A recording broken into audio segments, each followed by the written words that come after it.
ఆరవ్ వాహనాల కాన్వాయ్ వేగంగా కదులుతోంది. క్యాపిటల్లోని రాయల్ బంగ్లాల వైపు కదులుతోంది. కాన్వాయ్ స్టార్ట్ అయిన చోట నుంచి అందరూ ఆగి కాన్వాయ్ వైపు చూస్తా ఆ కాన్వాయ్ అందరి దృష్టిని ఆకర్షిస్తోంది. నిర్మిస్తున్న రాయల్ బంగ్లాల వైపు వెళ్లాడు. 1 గంట డ్రైవింగ్ తరువాత అతను కాన్వాయ్ రాయల్ బంగ్లాల ముందు ఆగింది. రైళ్లు ఆగిన వెంటనే అంగరక్షకుడు వారిలో ఎవరైనా దిగిపోకముందే రాయల్ స్వయంగా కారు డోర్ తెరిచాడు. ఆరవ్ ముఖం బంగ్లా లోపలికి వెళ్తుంది. అయితే ఈ సమయంలో ఎలాంటి ఎమోషన్ లేదు. ఈ సమయంలో అతని ముఖంలో భావోద్వేగం లేదు. ఉదయం అధికారం ఉన్న సీనియర్ అధికారులందరికీ నమస్కారం. కార్తీక్ ముందు కూర్చున్నాడు. కానీ అక్కడ కూర్చున్న వారందరూ అదే అడుగులు వేశారు. ఆ శబ్దం వినగానే అందరూ డోర్ దగ్గరికి పరుగెత్తారు. తలుపు నుండి 24 నుండి 25 ఏళ్ల వ్యక్తిని చూద్దాం. చిన్న పిల్లవాడు అబ్బాయిలో వస్తున్నాడు. వెంటనే పోలీసు అధికారులందరినీ చూశాడు. అక్కడి నుంచి లేచి నిలబడ్డాడు. కానీ ఆరవ్ అందరికీ చెప్పాడు. అతనిని పట్టించుకోకుండా నేరుగా కార్తీక్ వైపు వెళ్లాడు. కార్తీక్ పక్కన చాలా పెద్దవాడు. కుర్చీని మహారాజుల మాదిరిగానే ఉంచారు. ఇది బంగారు రంగులో ఉంది. కానీ కుర్చీలో ఉంది ఉపయోగించిన చెక్క మహనీ కుర్చీ. ఆ కిరీటం పైన ఒక కిరీటం నిర్మించబడింది. రెండో ప్రతి వైపు సింహం పట్టుకుంది. కానీ కూర్చొని మరియు విశ్రాంతి స్థలంలో ఉపయోగించిన బట్టను వాక్యం అంటారు. ఇది ప్రపంచంలోనే అత్యంత ఖరీదైన బట్ట. ఇది దక్షిణ అమెరికాలో కూడా నమ్ముతారు. ఈ బట్టతో తయారు చేసిన బట్టలు అని చెబుతారు. దేవుడు ఈ రాయల్టీ దుస్తులను ధరించేవాడు. ఇది రాజ కుటుంబానికి చిహ్నంగా కూడా పరిగణించబడుతుంది. ఈ ఫాబ్రిక్ ఎక్కువగా ఉపయోగించబడుతుంది. కుర్చీ నడుము వద్ద వస్త్రం పైన గోల్డెన్ కలర్ ఫాబ్రిక్ ఉపయోగించండి. ఈ ఫాబ్రిక్ నుండి ఒక కిరీటం తయారు చేయబడింది. మరియు మీరు నేరుగా ఆ కుర్చీకి ఎందుకు వెళ్లారు? ఈ కుర్చీ ఇలా కూర్చుంటుంది. కుర్చీ లేదు.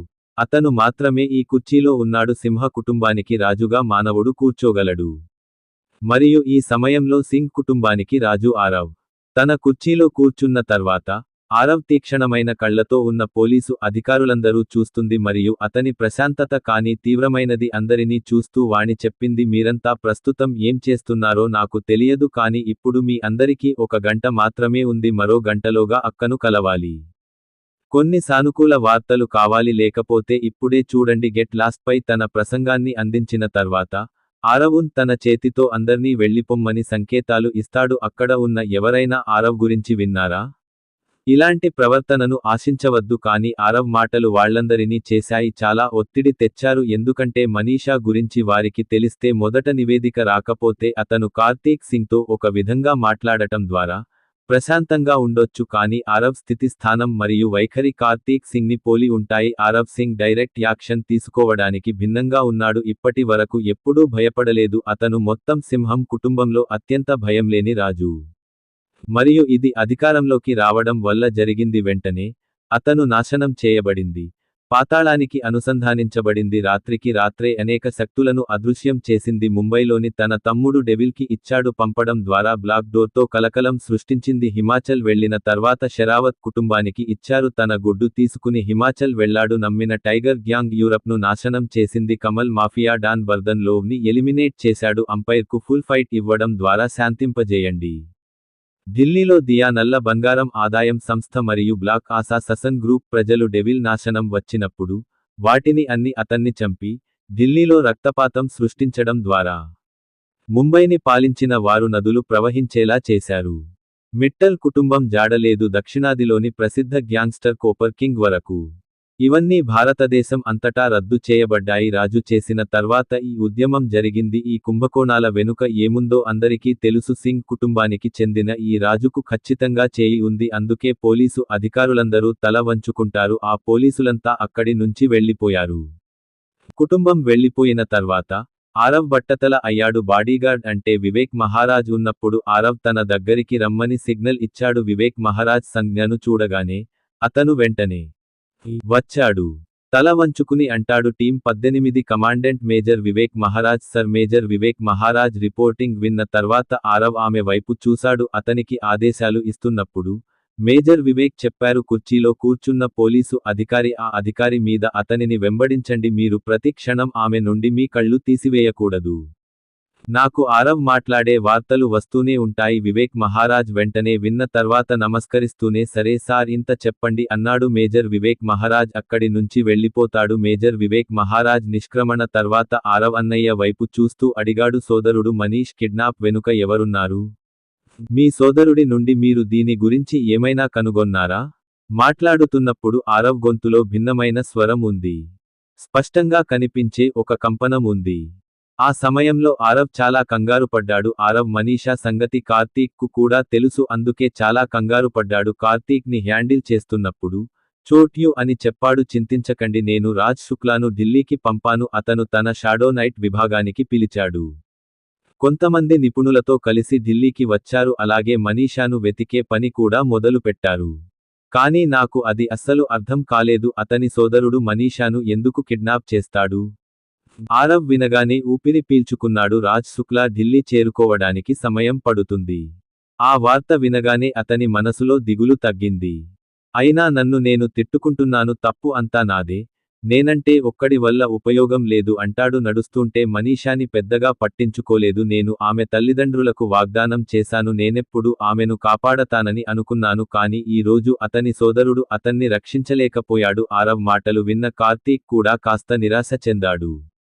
ఇది జరుగుతుంది కానీ అతనికి ఒక విషయానికి గుర్తుకు వస్తుంది. వెంటనే అతనికి ఆ విషయానికి గుర్తొచ్చింది. కథనం చేస్తూ ఆరవ్, ఈరోజు మనం తూర్పు ఢిల్లీలోని ప్రీత్ విహార్ నుండి ఒక చతురస్రం తెలిసేలా ఇవ్వాల్సిన వార్త తెలిసింది. ప్రీత్ విహార్లో బాంబు పేలుడు సంభవించింది. మరియు ఆ విషయానికి పూర్తిగా ఉన్నప్పుడు విచారణ చేయగా ఈ విషయానికి తేలింది, ఈ సంఘటన అంతా పాతాళం దాగి ఉన్న శక్తి వల్ల జరిగింది. ఎక్కడో కనెక్ట్ అయినట్లు అనిపిస్తుంది. మనీషా కిడ్నాప్ వెనుక అతడి హస్తం ఉన్నట్లు ఈ వ్యక్తులకు కొంత ప్రమేయం ఉండవచ్చు. కానీ ఇలాంటి శక్తి ఉంటే నాకు అర్థం కాలేదు. మీరు విషయంపై నియంత్రణ కలిగి ఉంటే ఇంకా ఏ శక్తి ఉంటుంది? అన్ని తరువాత ఆ రెండు శక్తులు మనీషా సొంతం. కార్తీక్ వినడానికి వెనుక ఎందుకు వేచి ఉన్నావు? ఆరవ్ తర్వాత కార్తీక్ పై పూర్తి శ్రద్ధ పెట్టాడు అనే విషయాలను కార్తీక్ విశ్లేషించాడు. చర్చల నుండి అతను కూడా ఇలాగే భావించాడు. ఈ విషయానికి ఒకరకంగా మనీషాకు సంబంధించినది. ఆరవ్ ఇలా ఆలోచిస్తున్నప్పుడు బంగ్లాలు బయట ఒక నల్లటి కారు ఆగింది. శంకర్ గుప్తా ఆ కారు లోపల నుండి మరియు రిషబ్ జైన్ ఇద్దరూ దిగి వెంటనే బంగ్లాకి వెళ్లారు. బంగ్లాల లోపలికి వెళ్లడం ప్రారంభించండి. ఇద్దరూ ఆరవ్ ముందు మోకరిల్లిన తర్వాత మరియు ఆరవ్కి తల వంచి, సార్ మనీషా మేడం గురించి చెప్పండి. శంకర్ గుప్తా మాటలు విని కొంత నేర్చుకున్నాను. ఆరవ్ ఆమె వైపు చూసి వెంటనే అన్నాడు, ఏ శంకర్లో మీరు ఏమి కనుగొన్నారో చెప్పండి. గుప్తా ఆరవ్ వైపు సీరియస్ గా చూస్తున్నాడు. సార్, ప్రీత్ విహార్లో బాంబు పేలుడు అంటున్నారు. మనం పోరాడడం వల్లే ఇది జరిగింది. మనీషా మేడం కోసం చూస్తున్నాం, ప్రేమ కోసం చూస్తున్నాం. విహార్ వెళ్లి ప్రీత్ విహార్లో కలిశాం. ఢిల్లీ నుంచి వచ్చిన కొందరు నిపుణులు గుర్తించారు, అతను భారతదేశం వెలుపల నుండి వచ్చిన విత్తనం కాదు. ప్రీత్ విహార్లోని మనీషా నుండి మాకు కాల్ వచ్చింది. మేము కూడా కలుసుకుని ఆ నిపుణులతో చర్చించినప్పుడు ఫోన్ గురించి అడిగితే లేకుండానే సమాధానం చెప్పాడు. ఎవరూ స్పందించకపోవడంతో నేరుగా మాపై దాడి చేశారు. కానీ మన దగ్గర కూడా కొన్ని ఉన్నాయి. శక్తివంతమైన నిపుణులను తీసుకున్నారు కానీ వారి మా సంఖ్య మరియు బలం రెండూ మా కంటే ఎక్కువగా ఉన్నాయి మరియు వారు జర్మన్ తయారు చేసిన అధునాతన ఆయుధాలను కూడా కలిగి ఉన్నారు. ఆ గొడవలో వారు బాంబు పేల్చారు. ఇది మన ప్రజలలో చాలా మంది ప్రాణాలను బలిగొన్నది. ఆమె కూడా వెళ్లిపోయింది కానీ ఎలాగో మేమిద్దరం మరియు మా నిపుణులు కొందరు అక్కడి నుండి తప్పించుకున్నారు. అక్కడి నుండి బయలుదేరిన తరువాత మా మిగిలిన పనులు ప్రారంభించాము. మగవారిని కూడా అక్కడికి పిలిచారు మరియు మేము ఆ వ్యక్తులందరిపై మళ్లీ దాడి చేస్తాము చేయడానికి సిద్ధంగా ఉన్నారు. కానీ మేము వెంటనే మళ్లీ అక్కడికి వెళితే అక్కడ ఎవరూ కనిపించరు. అది కనుగొనబడలేదు కాబట్టి మేము స్థలాన్ని పరిశోధించవచ్చు. అంతకుముందే పోలీసులు అక్కడికి చేరుకోవడం ప్రారంభించారు. దానివల్ల మేము బయలుదేరవలసి వచ్చింది కానీ ఆ తర్వాత తూర్పు ఢిల్లీ మొత్తం కవర్ చేశాం. క్షుణ్ణంగా శోధించాము కానీ మేము దానిని పొందాము. నిపుణుడు శంకర్ మళ్లీ కనిపించలేదు. గుప్తా చర్చ ముగిసిన తర్వాత రిషబ్ జైన్ వాడు కూడా నోరు తెరిచి అంటాడు, కానీ సార్ వాళ్లతో పోట్లాడుతుండగా ఇద్దరు ముగ్గురు చూశాం. నిపుణులు చంపబడ్డారు. ప్రతి నిపుణుడు ధరించారు. బహుశా ఇది బ్యాడ్జ్ అని నేను అనుకున్నాను. వారి గుర్తింపును బహిర్గతం చేయగలదు. అందుకే నేను శంకర్ గుప్తా తనతో ఒకదానిని తీసుకువచ్చాడు. రిషబ్ జైన్ విన్న తర్వాత ఆరవ్, కానీ ఆరవ్ని శంకర్ గుప్తా చాలా ఆశ్చర్యపరిచాడు. ఆ విషయానికి శంకర్ గుప్తా చెప్పారు, అవన్నీ జర్మన్ మేడ్ అని చెప్పాడు. అధునాతన ఆయుధాలు మరియు ఆరవ్ ఇప్పుడే ఉన్నాయి. ఈ విషయానికి చెప్పేందుకు జర్మనీ నుంచి వచ్చాడు. లింక్ చేయడానికి ప్రయత్నించారు కానీ తర్వాత రిషబ్ జైన్, అతని గుర్తింపు విన్న తర్వాత మరియు వారి గురించి ఉత్సుకత పెరిగింది. ఇద్దరి మాటలు విన్న తర్వాత అతనికి కూడా అలాగే అనిపించింది. ఈ విషయానికి ఒకరకంగా అతనిది. అతను వెంటనే రిషబ్ జైన్ సోదరితో సంబంధం కలిగి ఉంటాడు. నన్ను చూసి నీ దగ్గర ఉందా అంటుంది. మీకు ఇంకా ఆ బ్యాడ్జ్ ఉంటే నాకు ఆరవ్ పాయింట్ చూపించండి. విన్న తర్వాత రిషబ్ జైన్ వెంటనే తన ప్లేస్ నుంచి వెళ్లిపోయాడు. లేచి నిలబడి జేబుతో ముందుకు వచ్చాడు. ఒక బ్యాడ్జ్ తీసి ఆరవ్కి ఇచ్చాడు. ఆ బ్యాడ్జ్ తీసుకున్న తర్వాత ఆరవ్ అటెన్షన్ ఇస్తాడు. వెంటనే అతను ఆ బ్యాడ్జ్ వైపు చూస్తాడు. మూర్తి చూస్తే అతని ముఖకవళికలు నేను మారతాను అని తన మనసులో తానే చెప్పుకున్నాడు. ఢిల్లీలోని ఫైర్ మార్షల్ స్కూల్ అంటే ఏమిటి? అతను తన ప్రాణాలను కాపాడుకోవడానికి జర్మనీ నుండి పారిపోయాడు. అతను తప్పించుకున్నాడు కాని ఇప్పుడు ఢిల్లీలో ఉన్నాడా? వారికి తెలియదా? ఢిల్లీలో నివసించడం వల్ల అతను ఎప్పటికీ బతికేవాడు కాదు. మీరు బ్రతకగలరా లేదా మీరు ఫైర్ మార్షల్ పాఠశాలకు వెళతారా? మనీషా కిడ్నాప్లో వ్యక్తుల ప్రమేయం ఉందా? ఆరవ్ తన మనసులోని గుర్రాలను పరుగెత్తిస్తున్నాడు. ఫైర్ మార్షల్ స్కూల్ గురించి అతనికి తెలియదు. ఆరవ్ ఢిల్లీకి వచ్చి ఏం చేశాడో తెలుసు. అది ఢిల్లీకి చెందిన ఫైర్ మార్షల్ స్కూల్ అయితే అతను పాతాళంలోకి ప్రవేశిస్తే అతన్ని కనుగొనండి. అది అసాధ్యమని ఆరవ్కి బాగా తెలుసు. జర్మనీలోని ఫైర్ మార్షల్ పాఠశాల గురించి ఏమిటి? హోదా ఉంది మరియు అతనికి ఎలాంటి అధికారం ఉంది? ఆ శక్తితో అతను ఎందుకంటే పాతాళాన్ని కదిలించవచ్చు. ఢిల్లీ అండర్ వరల్డ్లో ఎవరైనా ఇలాగే ఉంటారు. మర్త్య యోధుడు కాని యోధుడు. అవును, మనం నిజంగా బలం యొక్క అర్థం గురించి మాట్లాడినట్లయితే మీరు ఢిల్లీకి వెళితే మీకు మొత్తం 7 కుండలినీలు కనిపిస్తాయి. చక్రం మేల్కొన్నా కూడా యోధుడు ఉండడు మరియు యోధుడు ఉంటే అతడు వాయు మాత్రమే అవుతాడు. సింగ్ కుటుంబం కూడా ఒక వర్గ యోధుడు. వ్యాపారం కోసమే ఢిల్లీలో ఉండేవారు మరియు అతను ఇక్కడ తన వ్యాపారాన్ని సజావుగా నడుపుతున్నాడు. ఢిల్లీ దేశానికి చెందినది కాబట్టి అమలు చేయగలిగారు. ఢిల్లీ రాజధాని కాబట్టి ఏ యోధుడైనా నేను వచ్చి రచ్చ సృష్టించలేదు. అంతే, ప్రజలు ఇక్కడ నుండి మరింత ఎక్కువ డబ్బు సంపాదిస్తారు. మొత్తం చూస్తే అందుకే కావాలి. దేశంలోనే అత్యంత బలహీనమైన అండర్ వరల్డ్ ఢిల్లీ. అతను ఎయిర్ విభాగంలో కూడా నిపుణుడు. ఢిల్లీ పాతాళాన్ని నియంత్రించగలడు కానీ ఎవరూ చేయదలచుకోలేదు మరియు అది ఏ యోధుడైనందున దేశ రాజధానిలో మన సత్తా చూపడం ద్వారా శక్తివంతమైన వ్యక్తుల దృష్టిని ఆకర్షించండి. దీన్ని చేయాలనుకోలేదు మరియు ఎవరైనా చేస్తే అతను అలా ప్రయత్నించినట్లయితే శక్తివంతమైన వ్యక్తులు వెంటనే అతన్ని అడ్డుకున్నారు. నన్ను చంపేస్తుంది. ఇక రెండోది ఢిల్లీపై సింగ్ కుటుంబం కింద పనిచేస్తున్న నల్లజాతి ఒకప్పుడు ఈ ముఠాను కోబ్రా గ్యాంగ్ పాలించింది. ఢిల్లీతో పాటు పరిసర ప్రాంతాలు. ఇది శక్తివంతమైన గ్యాంగ్ కానీ ఈ ముఠా కూడా ఎప్పుడూ లేదు. శక్తి ప్రపంచంలో నా అడుగును స్థాపించడానికి కూడా ఈ గ్యాంగ్ చివరి వరకు ప్రయత్నించలేదు. పరిమితమై ఉంది కానీ ఇప్పుడు కొంతకాలం ఈ ముఠాలోని ఓ వ్యక్తి ఢిల్లీ అధికారాన్ని దోచుకున్నాడు. ప్రపంచం ఆట పట్టించింది మరియు పూర్తిగా షాక్ అయ్యింది. లో ఢిల్లీకి రాజు అయ్యాడు. మనిషి ముందు దెయ్యం తప్ప మరెవరో కాదు. ప్రజలు డెవిల్ను ఢిల్లీ అండర్ వరల్డ్ కింగ్ అని పిలుస్తారు. చెప్పేవారు కాని ఇప్పుడు డెవిల్ ఢిల్లీ తెలుసు. పాతాళానికి మకుటన్ లేని రాజు అని ఎవరిని అంటారు? వ్యాపార ప్రపంచం అలాగే శక్తి ప్రపంచం నియంత్రించబడుతుంది మరియు అందరికీ తెలుసు డెవిల్ సింగ్ కుటుంబానికి చెందిన రాజు తమ్ముడు. అందుకే ఢిల్లీ బలం ఎవరికీ తెలియదు. ప్రపంచాన్ని తారుమారు చేయడం ద్వారా సింగ్ కుటుంబం. అందుకే నేనెప్పుడూ బాధపడదలచుకోలేదు. ఢిల్లీ ప్రశాంతంగా ఉండేది. ఆరవ్కి ఇప్పుడు అర్థమైంది ఢిల్లీలో దాని మూలాలను విస్తరిస్తుంది. ఢిల్లీపై పూర్తి నియంత్రణ ఉన్నప్పటికీ అతను సింగ్ కుటుంబానికి చెందినవాడు కానీ ఆరవ్ ఇప్పుడు తన సొంత కుటుంబంలో ఉన్నాడు. శక్తివంతమైన వ్యక్తులను ఢిల్లీకి తీసుకురావాలనుకున్నారు. ఢిల్లీ పూర్తిగా మన ఆధీనంలో ఉంది. నేను దానిని తీసుకోవాలనుకుంటున్నాను ఎందుకంటే ఇది అంతా కుటుంబం ఢిల్లీలో మరియు ఉంటే ఢిల్లీలో ఉంటూ తన కుటుంబానికి ఏదైనా జరిగితే అతను ఎలాంటి కుటుంబం? ఆరవ్ రాజు అయ్యాడు మరియు ఇప్పుడు ఢిల్లీ అర్థం చేసుకున్నాడు. ఇది నియంత్రణ తీసుకోవాల్సిన సమయం. లోతైన శ్వాస తీసుకోండి మరియు ఆ బ్యాచ్ని పట్టుకోండి. ఆ బ్యాడ్జ్ విరిగిపోవడానికి గల కారణాన్ని బలపరుస్తుంది. కొంతకాలం తర్వాత ఆరవ్ పగిలిపోతాడు. వైపు చూస్తూ భయ్యా థండర్ ఆర్డర్ యుద్ధ దళాన్ని ఢిల్లీకి పిలిపించాల్సిన సమయం ఆసన్నమైంది. ఈ గార్డుల మొత్తం 6 బెటాలియన్లు వెళ్లిపోయాయి. నన్ను ఢిల్లీ అని పిలవండి. నేను ఢిల్లీలో ఉన్నాను. ఇప్పుడు శత్రువులు ఆ నీటిలో చెప్పవలసి ఉంటుంది. మొసలిని ద్వేషించడం మరియు జీవించడం ఎంత ప్రమాదకరం? ఆర్ఫ్ మాటల వెనుక ఏదో ప్రమాదం ఉండవచ్చు. ఆర్ఫ్ యొక్క హంతక ఉద్దేశాలు భావించబడ్డాయి. కార్తీక్ రిషబ్ హంతక ఉద్దేశాన్ని గ్రహించాడు. జైన్ మరియు శంకర్ గుప్తా త్రయం యొక్క వెన్నెముక నాలో చలి వ్యాపించింది. వాటిలో ఏదీ లేదు కాబట్టి అరబ్ హఠాత్తుగా అలా అవుతాడని నాకు తెలియదు ఎందుకు అంత కోపం. కానీ అతను ఇప్పుడు ఢిల్లీలో దారుణమైన పరిస్థితి నెలకొందని అర్థమైంది. తుఫాను రాబోతుంది మరియు ఆరవ్ వీరిలో కాపలా దాని గురించి ఫోన్ చేయమని కార్తీక్కి చెప్పాడు. దాని గురించే ఆలోచిస్తూనే కార్తీక్ గుండె జల్లుమంది. ఎందుకంటే ఉరుము యుద్ధం దేవతలు అలాంటివారు. కాపలాదారులు ఆ కాపలాదారుల బలం కాదు. అది విచ్ఛిన్నం కాలేదు. అవన్నీ వేరే స్థాయిలో ఉన్నాయి. సింగ్ కుటుంబం నిపుణుల నుండి వీటిని కలిగి ఉంది. 12 బెటాలియన్ల గార్డ్స్ మరియు ఒక్కొక్కటి ఉన్నాయి. బెటాలియన్లో 150 మంది గార్డులు ఉన్నారు. తక్కువ కమాండింగ్ మార్షల్ ఆర్ట్స్ సెయింట్ అమర తరగతి యోధుడిగా మారడం ద్వారా ఇది సాధించబడింది. దీని కారణంగా 1 లేదా అర అడుగు దూరంలో ఉంది. అతని బలం సాధారణ మార్షల్ ఆర్ట్స్ యోధుడి కంటే రెండింతలు.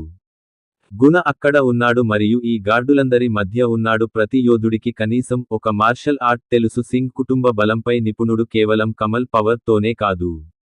అతను సింగ్ కుటుంబానికి సమీపంలో దాక్కున్నట్లు జోడించబడింది. అనేక ఏసెస్ ఆఫ్ స్పెట్స్ మరియు వాటిలో ఉన్నాయి. అతను ఏస్ మరియు ఈ 12 బెటాలియన్లలో ప్రతి ఒక్కరూ 3 బెటాలియన్లపై జనరల్ ఉండేవాడు. తక్కువ అమర ర్యాంక్ సాధారణ మాండా ఒక యోధుడు మరియు అరబ్ పూర్తి 6 కలిగి బెటాలియన్లు అని పిలిచేవారు.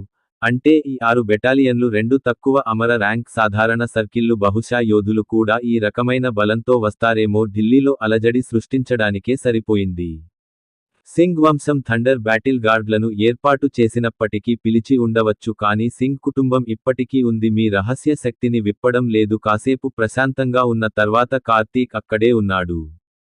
తన ఫోన్ తీసి ఎవరికైనా డయల్ చేస్తాడు. అవతలి వైపు నుంచి కాల్ తీయగానే కాబట్టి కార్తీక సీరియస్ గా ఆర్డర్ చేసింది. థండర్ బాటిల్ గార్డ్స్ యొక్క 6 బెటాలియన్లు చెప్పారు ఢిల్లీకి పంపండి. ఇది రాజా ఆరవ్ సింగ్ ఆదేశం. కార్తీక్ మాట్లాడటం ముగించగానే ఫోన్ మోగింది. అవతలి వైపు నుంచి గంభీరమైన కానీ బరువైన స్వరం వినిపించింది. సరే, తదుపరి దాని గురించి రాజుకు చెప్పండి. 6 బెటాలియన్లు గంట వ్యవధిలో ఢిల్లీ చేరుకున్నాయి. ఇలా చెప్పిన తర్వాత కాల్ డిస్కనెక్ట్ చేయబడుతుంది. కార్తీక్ ఆరవ్ ఫోన్ పెట్టేసి వెళ్ళిపోయాడు. తదుపరి వైపు చూస్తూ చోటు చెప్పాడు. గంటలోపు 6 బెటాలియన్లు వస్తాయి. వాళ్లని పిలిచి ఏం చేయాలనుకుంటున్నావు అన్నయ్యా? కార్తీక్ ఆరవ్ మాటలు విన్నాక తల తిప్పి కార్తీక్ వైపు చూస్తూ ఆ తర్వాత గాఢంగా ఊపిరి పీల్చుకుంటూ తమ్ముడితో మాట్లాడాడు. వారి సహాయంతో ఢిల్లీని నా సొంతం చేసుకుంటాను అంటాడు. నేను నిన్ను చాలా నియంత్రించబోతున్నాను. ఆ తర్వాత ఆరవ్ తన ప్లేస్ నుండి లేచి నిలబడతాడు. బంగ్లా నుండి బయటకు వెళ్లడం మొదలవుతుంది. వెళ్లే ముందు ఆరవ్ తన ఫోన్ తీశాడు. సందేశం పంపిన 5 నిమిషాల తర్వాత కాసేపటికే ఆరవ్ ఫోన్లో మెసేజ్ రింగ్టోన్. సందేశం చదివిన తర్వాత దిన్ వినబడుతుంది. ఆరవ్ ముఖంలో పైశాచిక చిరునవ్వు కనిపిస్తుంది. అది రిషబ్ జైన్ మరియు శంకర్ గుప్తాలు తిరుగుతున్నారు వైపు చూస్తూ తనవన్నీ చెప్పింది. మీ మనుషులను పోగుచేసి నాతో రండి. హఠాత్తుగా ఆరవ్ ఆజ్ఞ విని ఇద్దరు. అతను చాలా ఆశ్చర్యపోయాడు కానీ అతను నా మెడ ఎందుకు అని అడగలేకపోయాను. వేవ్ మరియు వెంటనే అతనిని అనుసరించండి మరియు అతని మనుష్యులందరినీ సేకరించడానికి ఆరవ్ ఇద్దరితో కలిసి కారులో వెళ్ళు అన్నాడు. కూర్చుని వారికి లొకేషన్ పంపుతుంది మరియు ఆరవ్ ఇద్దరినీ అక్కడికి రమ్మని అడిగాడు. ఘజియాబాద్లోని రాజ్నగర్ స్థానానికి పంపబడింది. లొకేషన్ దొరికిన వెంటనే రిషబ్ జైన్ రాజ్నగర్ కారు విమానంగా మార్చబడింది. ఆరవ్ దాచిన అంపైర్ వైపు కదిలాడు. కాకర్ ఫైర్ మార్షల్ స్కూల్ స్థానం అవుట్ చేయగా హిడెన్ అంపైర్ 5 మాత్రమే ఇచ్చాడు. నిమిషాల వ్యవధిలో మార్షల్ పాఠశాలను కాల్చారు. లొకేషన్ని బయటకు తీసి ఆరవ్కి పంపించాడు. ఆరవ్ ప్రజలందరూ వ్యక్తులను కనుగొనడానికి ఢిల్లీలో పరుగులు తీశారు. అంపైర్ కేవలం 5 నిమిషాలు మాత్రమే దాచిపెట్టిన సమాచారం ఈ కారణంగానే లోపల దాచి ఉంచబడింది. అంపైర్ బలాన్ని అంచనా వేయవచ్చు కానీ ఫైర్ మార్షల్ పాఠశాల నుండి అబ్బాయిలు ఢిల్లీ మినహా ఘజియాబాద్లోని రాజ్నగర్లో ఆరవ్ ఆదేశాల మేరకు రిషబ్ జైన్ వెళ్లాడు. శంకర్ గుప్తా తన మనుషులందరికీ దర్శకత్వం వహిస్తాడు. వారు నన్ను 1:30లో రాజ్నగర్కు రమ్మని చెప్పారు. నిమిషాల సుదీర్ఘ డ్రైవింగ్ తర్వాత అతను ఘజియాబాద్లోని రాజ్నగర్లో ఇంటర్మీడియట్ చదివారు. అర్ఫ్ ఆదేశాల మేరకు థండర్ బాటిల్ గార్డ్స్ ఢిల్లీకి రాకుండా నేరుగా రాజ్నగర్కు వచ్చారు. అన్ని వాహనాలు భిన్నంగా మరియు భిన్నంగా ఉన్నాయి. ఇది రాజ్నగర్ కారణంగా సమయానికి చేరుకుంది. అలాంటిది ఎవరికీ తెలియదు. పవర్ఫుల్ టీం రాజ్నగర్కు వచ్చి ఉండాలి మరియు కొన్ని మాత్రమే త్వరలో మొత్తం రాజ్నగర్ మ్యాప్ను మార్చనున్నారు. ఆరవ్కి ఫైర్ మార్షల్ స్కూల్ ఉంది. ఖచ్చితమైన లొకేషన్ ఉంది కానీ ఆరవ్ అంతగా పట్టించుకోలేదు. మొత్తం రాజ్నగర్లో ఆ ఫైర్ మార్షల్కు తెలుసు. పాఠశాల యొక్క యోధులు ఒక చిన్న అంతటా విస్తరించి ఉన్నారు. ఉద్యమం కూడా వారిని అప్రమత్తం చేయగలదని ఆరవ్కి తెలుసు. అతను చేయాల్సింది ఒక్క దెబ్బ మాత్రమే. అతను వారికి అవకాశం ఇస్తే నేను చేయవలసి ఉంటుంది. ఇస్తే మళ్ళీ ఇక్కడి నుంచి పారిపోతారు. ప్రస్తుతం రాజ్నగర్లో 2000 మందికి పైగా యోధులు ఉన్నారు. ఆరవ్ అందరినీ ఒకచోట చేర్చి కలిశాడు. రాజ్నగర్లో విస్తరించమని చాలా మందికి చెబుతుంది. యోధులు రాజనగరం వెలుపల కూడా విడిది చేశారు. భిన్నంగా ఉండటం వల్ల కలిగే ప్రయోజనం అతనిని ఎవరూ అనుమానించరు కానీ అందరూ భిన్నంగా ఉన్నప్పటికీ అందరూ బ్లూటూత్తో ఒకదానికొకటి కనెక్ట్ చేయబడ్డాయి. మెల్లమెల్లగా ఒక్కొక్కరుగా యోధులందరూ అగ్ని మార్షల్స్ పాఠశాలలోని యోధులను చుట్టుముట్టడం ప్రారంభించారు. ఫైర్ మార్షల్ పాఠశాల యొక్క యోధులు వారిపై ఆ ఆలోచన లేదు. థండర్ యుద్ధం ఎంత ఘోరంగా ఉండబోతోంది. అందరూ కాపలాదారులకు లోబడే సమయానికి రాత్రి అయింది. రాత్రి ఉదయం 9 గంటలకే వేచి చూద్దాం. మీరు గడియారాన్ని మోగిస్తే మీరు రాజ్నగర్ వెలుపల ఉంటారు.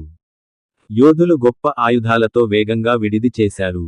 వారు ఆ యోధుల వద్దకు రావడం ప్రారంభిస్తారు. అన్ని వాహనాల లోపల అధునాతన ఆయుధాలు ఉన్నాయి.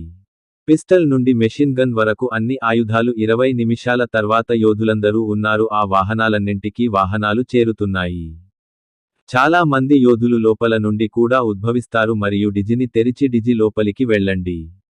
యోధులందరికీ వారి కోరిక మేరకు ఆయుధాలు ఉన్నాయి. చాలా మంది యోధులు తుపాకులను ఎంచుకుంటారు. ఒకరి 47 మరియు ఒకరి ఆచారాలను ఎంచుకున్నారు. బ్లూటూత్ పై ఆయుధాలు తీసుకున్న తర్వాత వాళ్ళు సిద్ధంగా ఉన్నంత మాత్రాన ఆరవ్ పక్కనే నలుపు రంగు కారు కూడా వస్తుంది. లోపలి నుండి ఒక గాడిద దిగి తవ్వుతుంది. ఆరవ్ దాన్ని తెరిచి డిగ్గీ దగ్గరకు వెళ్లి ఒకరు నల్లని గుడ్డను తొలగిస్తే మరొకటి నలుపు రంగులతో కూడిన స్క్వాడ్ ఆటోమేటిక్ వెపన్ గన్. ఇది 41 అంగుళాల పొడవు మరియు 7 కిలోలు కనిపిస్తుంది. దాని పక్కనే 500 కిలోల బరువుండేది 4 బుల్లెట్ల బెల్ట్ కూడా పడి ఉంది. ఒక్కో బెల్ట్లో 200 బుల్లెట్లు ఉన్నాయి. మీ నడుము చుట్టూ ఉన్న 4 బెల్టులలో 3ంటిని ఎత్తండి మరియు తుపాకీపై బెల్ట్ ఉంచుతుంది. దానిలోని సెట్లు మెషిన్ గన్ యంత్రానికి బెల్ట్ జత చేయడం వల్ల తుపాకీ బరువు అది 10 కిలోలు అయింది. కానీ చాలా బరువుగా ఉంది. ఆరవ్ కూడా ఉన్నట్టుండి తుపాకీ ఎత్తాడు. అతని కోసం ఒక బొమ్మ ఉండాలి. తుపాకీ అతని చేతిలో ఉండాలి. పికప్ అయ్యాక అందరికీ ఆర్డర్స్ ఇస్తాడు ఆరవ్. హుయ్ సంవత్సరాలను చంపండి కానీ జాగ్రత్తగా ఉండు. అక్క కూడా ఇక్కడే ఉండొచ్చు. అందుకే స్పృహలో ఉండి కాల్పులు జరపడం ఆరవ్ బాధ్యత. ఆర్డర్ అందుకున్న వెంటనే ఆరవ్ బ్లూటూత్లోని యోధులందరికీ ఒక అరుపు. ఇంత జరిగినా సరే సార్ అని వాయిస్ వినిపించింది. ఫైర్ మార్షల్ స్కూల్ నడుపుతున్న యోధులందరూ రాజ్నగర్ను చుట్టుముట్టారు. ఈ ఆహ్లాదకరమైన రాత్రిని చీకటి రాత్రిగా మార్చు. రాత్రి చాలా మరుసటి క్షణం. ఎందుకంటే ఇవ్వాలని లెట్ చీకట్లను చీల్చుకుంటూ బుల్లెట్ల శబ్దం. అకస్మాత్తుగా నడక శబ్దం వినడం ప్రారంభమవుతుంది. ఫైర్ మార్షల్ తనపై దాడి చేయడం చూశాడు. పాఠశాలలోని యోధులు కూడా తుపాకులు ఎత్తారు. ఒకరిపై ఒకరు కాల్పులు జరుపుకోవడం ప్రారంభించండి. దీని కారణంగా రెండు వైపులా యోధులు మరణం జరగడం మొదలవుతుంది. కానీ మరుసటి క్షణం ఆ స్థలం నుండి మరొక ప్రదేశానికి ఒక వ్యక్తి 41 అంగుళాలను కలిగి ఉంటాడు. అతను ఒక పొడవాటి మెషిన్ గన్ తీసుకుని లోపలికి వస్తాడు. ఈ సమయంలో మనిషిగా కనిపించడం చాలా ఎక్కువ ప్రమాదకరంగా కనిపించాడు మరియు అతని చేతిలో ఉన్నాడు. ఆ మెషిన్ గన్ యమరాజ్ కొరడాలా కనిపిస్తుంది.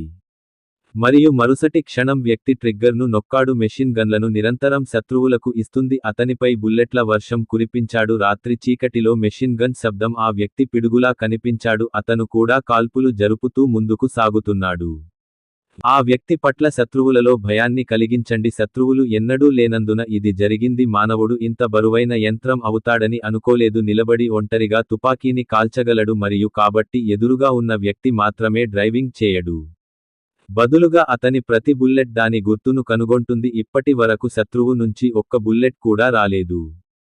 అక్కడ ఉండడం వల్ల అరబ్ వెళ్ళలేదు.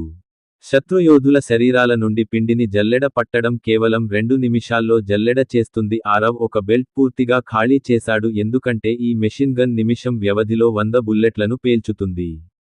ఆరవ్ వెంటనే బుల్లెట్లు పేల్చవచ్చు. మార్పులు మరియు శత్రువులను మళ్లీ తీసుకుంటుంది. ఆరవ్ అకస్మాత్తుగా విధ్వంసం ప్రారంభించాడు. తన సహచరులతో యుద్ధానికి రావడం ద్వారా నేను కూడా ప్రయోజనం పొందాను మరియు అది కూడా విచక్షణారహితంగా. మెషిన్ గన్ల సాయంతో బుల్లెట్లు పేల్చారు. ఆరవ్ 10 నిమిషాల్లో అగ్నిని చంపాడు. యుద్ధ పాఠశాలలో 600 మందికి పైగా యోధులు చంపబడ్డాడు మరియు అతని మిగిలినది కామ్రేడ్లకు చాలా మంది యోధులు కూడా తెలుసు. మొత్తం లెక్కిస్తే ఈ పోరాటంలో 2000 మంది చనిపోయారు. అయితే ఈ ఫైట్ సమయంలో ఆరవ్ అలాగే 350 మంది ప్రాణాలు కోల్పోయారు. శత్రువుల సంఖ్య కంటే సంఖ్యలు చాలా తక్కువగా ఉన్నాయి. ఆరవ్ సకాలంలో ఛార్జ్ తీసుకోకపోతే బహుశా ఈ సంఖ్య కూడా పెరిగి ఉండవచ్చు. శత్రువులపై హంతక షార్క్ లాగా సాధారణ చేపలు ఏమీ లేని దేవుడు ఎదురుగా ఉన్నాడు. 10 నిమిషాల తర్వాత వాతావరణం లేదు. ఆరవ్ శాంతించాడు. ముందుగానే అనిపించింది బహుశా అతని సోదరి ఇక్కడ ఉండవచ్చు కానీ అతను ఇక్కడ తన సోదరి ఉనికిని అనుభవించాడు. నేను వాటిని అస్సలు అనుభవించలేదు. చనిపోయిన యోధులను చూసి ఆరవ్ అది కేవలం నిప్పు అని ఆశ్చర్యంతో అంటున్నాడు. వారు యుద్ధ పాఠశాల యొక్క సాధారణ యోధులు అయినప్పటికీ ఇందులో చాలా మంది శక్తివంతమైన యోధులు కూడా ఉన్నారు, కానీ ఇక్కడ ఫైర్ మార్షల్ స్కూల్ వ్యవస్థాపకుడు గురువు రఘువీరుడు ఎక్కడా కనిపించడు. ఈ చెడ్డ వ్యక్తి ఎక్కడికి వెళ్ళాడు? అప్పుడు ఆరవ్కి గాలిలో తెల్లటి రంగు ఎగురుతూ కనిపించింది. కాగితంలా కనిపించేది, చాలా సన్నగా ఉంటుంది. ఒక భవనం పైభాగానికి దారంతో కట్టారు. వారందరి కాల్పుల కారణంగా భవనం అది కూడా పాడైపోయింది. కానీ ఆరవ్కి ఈ విషయానికి తెలియదు. అతడిని పట్టించుకోకుండా వెంటనే భవనం నుంచి వెళ్ళిపోయాడు. పైకి వెళ్లి ఆ దారాన్ని విప్పి పేపర్ మీద పెట్టాడు. ఆ కాగితాన్ని తనవైపు లాగుతుంది. పాస్ తీసుకున్న తర్వాత ఆరవ్ దానిని తెరుస్తాడు. ఆ పేపర్ చూడగానే లోపల ఏదో రాసి ఉంది. లోపల వ్రాసిన పదాలు ఉంటే అరబ్బుల ముఖకవళికలు పూర్తిగా మారిపోయాయి. వెళ్దాం.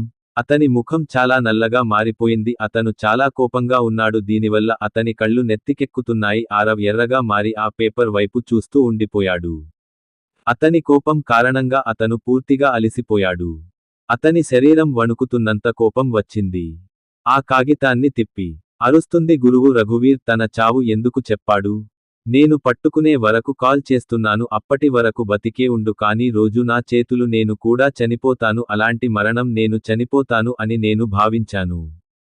ఆరవ్ మాటలకు రోహ్ వణికిపోతాడు. చంపే ఉద్దేశ్యం అతనితో వచ్చిందని భావించండి. యోధులంతా భయంతో వణికిపోయారు. ఎవరూ ఊహించలేదు ప్రమాదకరమైన హత్య చేసిన తర్వాత కూడా ఆరవ్కి అంత కోపం వస్తుంది. ఆరవ్కి అంత కోపం రావడానికి కారణం ఆ పేపర్. పేపర్లో యువరాజ్ ఆరవ్ సింగ్ అని రాశారు. మీ సోదరిని సజీవంగా చూడాలనుకుంటే కాబట్టి new Delhi Connaught Place continental భవనంలోకి ప్రవేశించి 5 తీసుకోండి బిలియన్ డాలర్ల చెక్కులు తీసుకుంటూనే ఉన్నా. కొంచెం తెలివితేటలుంటే ఒంటరిగా రండి. మీ సోదరికి చూపించడానికి ప్రయత్నించారు. మరణశిక్ష విధించబడుతుందని ఆశించారు. నేను చెప్పింది మీకు అర్థమై ఉండాలి. మీ శ్రేయోభిలాషి గురు రఘువీర్ ఆరవ్. గురు రఘువీర్ రాసిన ఈ ఉత్తరం చదివిన తర్వాత చాలా ఎక్కువ కోపంగా ఉంది, కానీ అది కూడా ఈ సమయంలో గురువైన రఘువీర్కి తెలిసిందని ఆశ్చర్యపడ్డాడు. ఇక్కడ ఆరవ్పై దాడి చేయబోతున్నాడు కాబట్టి గురువు రఘువీర్ ఒక్కడే కాదని నాకు అర్థమైంది. అతని వెనుక ఖచ్చితంగా ఎవరో ఒకరు ఉంటారు. అరబ్బులు ప్రతి చర్యపై నిఘా ఉంచినప్పటికీ నేరుగా తీసుకోవచ్చు, కానీ ఇక్కడ విషయానికి ఉంది. ఇది అతని సోదరి. ఆమె కూడా ఆలోచించకుండా చేసింది. అతనిలో ఒకటి లేకపోతే ఏ అడుగు వేయలేకపోయాడు. ఆ తప్పు తన చెల్లెలి ప్రాణాన్ని బలిగొంటుంది. అందుకే వెంటనే శాంతించేందుకు ప్రయత్నించాడు. తనను తాను శాంతింపజేయడానికి ప్రయత్నిస్తాడు. ఆరవ్ గాఢంగా ఊపిరి పీల్చుకోవడం ప్రారంభించాడు. కోపంలో తను అంత సీరియస్గా ఉండవచ్చని అతనికి తెలుసు. దాదాపు 5 నిమిషాల పాటు కేసును పరిష్కరించడం సాధ్యం కాదు. దీని తర్వాత ఆరవ్ అందరినీ విడిచిపెట్టమని అడుగుతాడు. ఆరవ్ యొక్క గర్వం అతనిని ధైర్యం చేయనీయకుండా చేస్తుంది. అలా చేయనవసరం లేదు. అందరూ మౌనంగా తమ పని తాము చేసుకున్నారు. వాహనాల్లో కూర్చుని అక్కడి నుంచి వెళ్ళిపోయారు. ఈ సమయంలో ఆరవ్ దాదాపు ఒంటరిగా నిలబడి ఉన్నాడు. 10 నిమిషాల తర్వాత మీ కారులో విశ్రాంతి తీసుకోండి. కాంటినెంటల్ బిల్డింగ్ వైపు నడుస్తుంది. రాజ్నగర్ నుండి కన్నాట్ ప్లేస్కు దూరం 34 మీ. రాత్రి కావడంతో ఢిల్లీలో రద్దీ నెలకొంది. ఈ కారణంగా ఆరవ్ కొంతకాలంగా అక్కడ లేడు. కన్నాట్ ప్లేస్ యొక్క కాంటినెంటల్ బిల్డింగ్ విధానం కాంటినెంటల్ బిల్డింగ్ చేరుకోవడానికి వెళుతుంది. అప్పుడు అరబ్ ఆ భవనం మొత్తాన్ని చూస్తాడు. అదంతా బాడీగార్డులతో నిండిపోయిందని స్పష్టంగా తెలుస్తోంది. అతను సరైన రైలు అని వెల్లడించారు. భవనం లోపల మరియు వెలుపల ఒక అంగరక్షకుడు ఉన్నారు. ప్రపంచం నలుమూలల నుండి ప్రజలు ఉన్నారు. వారిని లెక్కించండి. కాంటినెంటల్ బిల్డింగ్ దాదాపు అసాధ్యం. సమయం అంత కట్టుదిట్టమైన భద్రతలో ఉంది. ఏదైనా దేశానికి ప్రధాన మంత్రి లేదా రాష్ట్రపతి కూడా అంత బిగుతుగా ఉన్నారు. వారి కళ్ళు తప్పించుకోవడం వల్ల భద్రత ఉండదు. అంతగా లోపలికి ఈగ కూడా వెళ్లలేదు. అందర్నీ చూసిన తర్వాత కూడా ఆరవ్ లేకుండానే ఉన్నాడు. కొంత వణుకుతో లోపలికి వెళ్తున్నాడు. ఆరవ్ని సగం చూసి గార్డులందరూ ఎప్పుడు మాత్రమే అలర్ట్ పొజిషన్లోకి వస్తాయి. ఒక గార్డు ముందుకు వచ్చి అరబ్తో అన్నాడు, సార్ మీరు ఈ మొత్తం లోపలికి వెళ్లలేరు. భవనం ప్రస్తుతం మా భద్రతలో ఉంది. ప్రధాని కూడా ఇక్కడికి వస్తే అతను కూడా అనుమతి లేకుండా లోపలికి వెళ్లలేడు. అందుకే నువ్వు ఇక్కడి నుండి వెళ్ళిపోవాలి. ఇవన్నీ ఇలా చెబుతున్నప్పుడు గార్డు కాస్త ప్రశాంతంగా కనిపించాడు కూడా, కానీ అతని మాటల్లో గర్వం ఉంది. నేను ఆ గార్డు యొక్క వ్యక్తీకరణ అనుభూతి చెందాను. విషయానికి విన్న ఆరవ్ ఒక్కసారి గార్డుని అడిగాడు.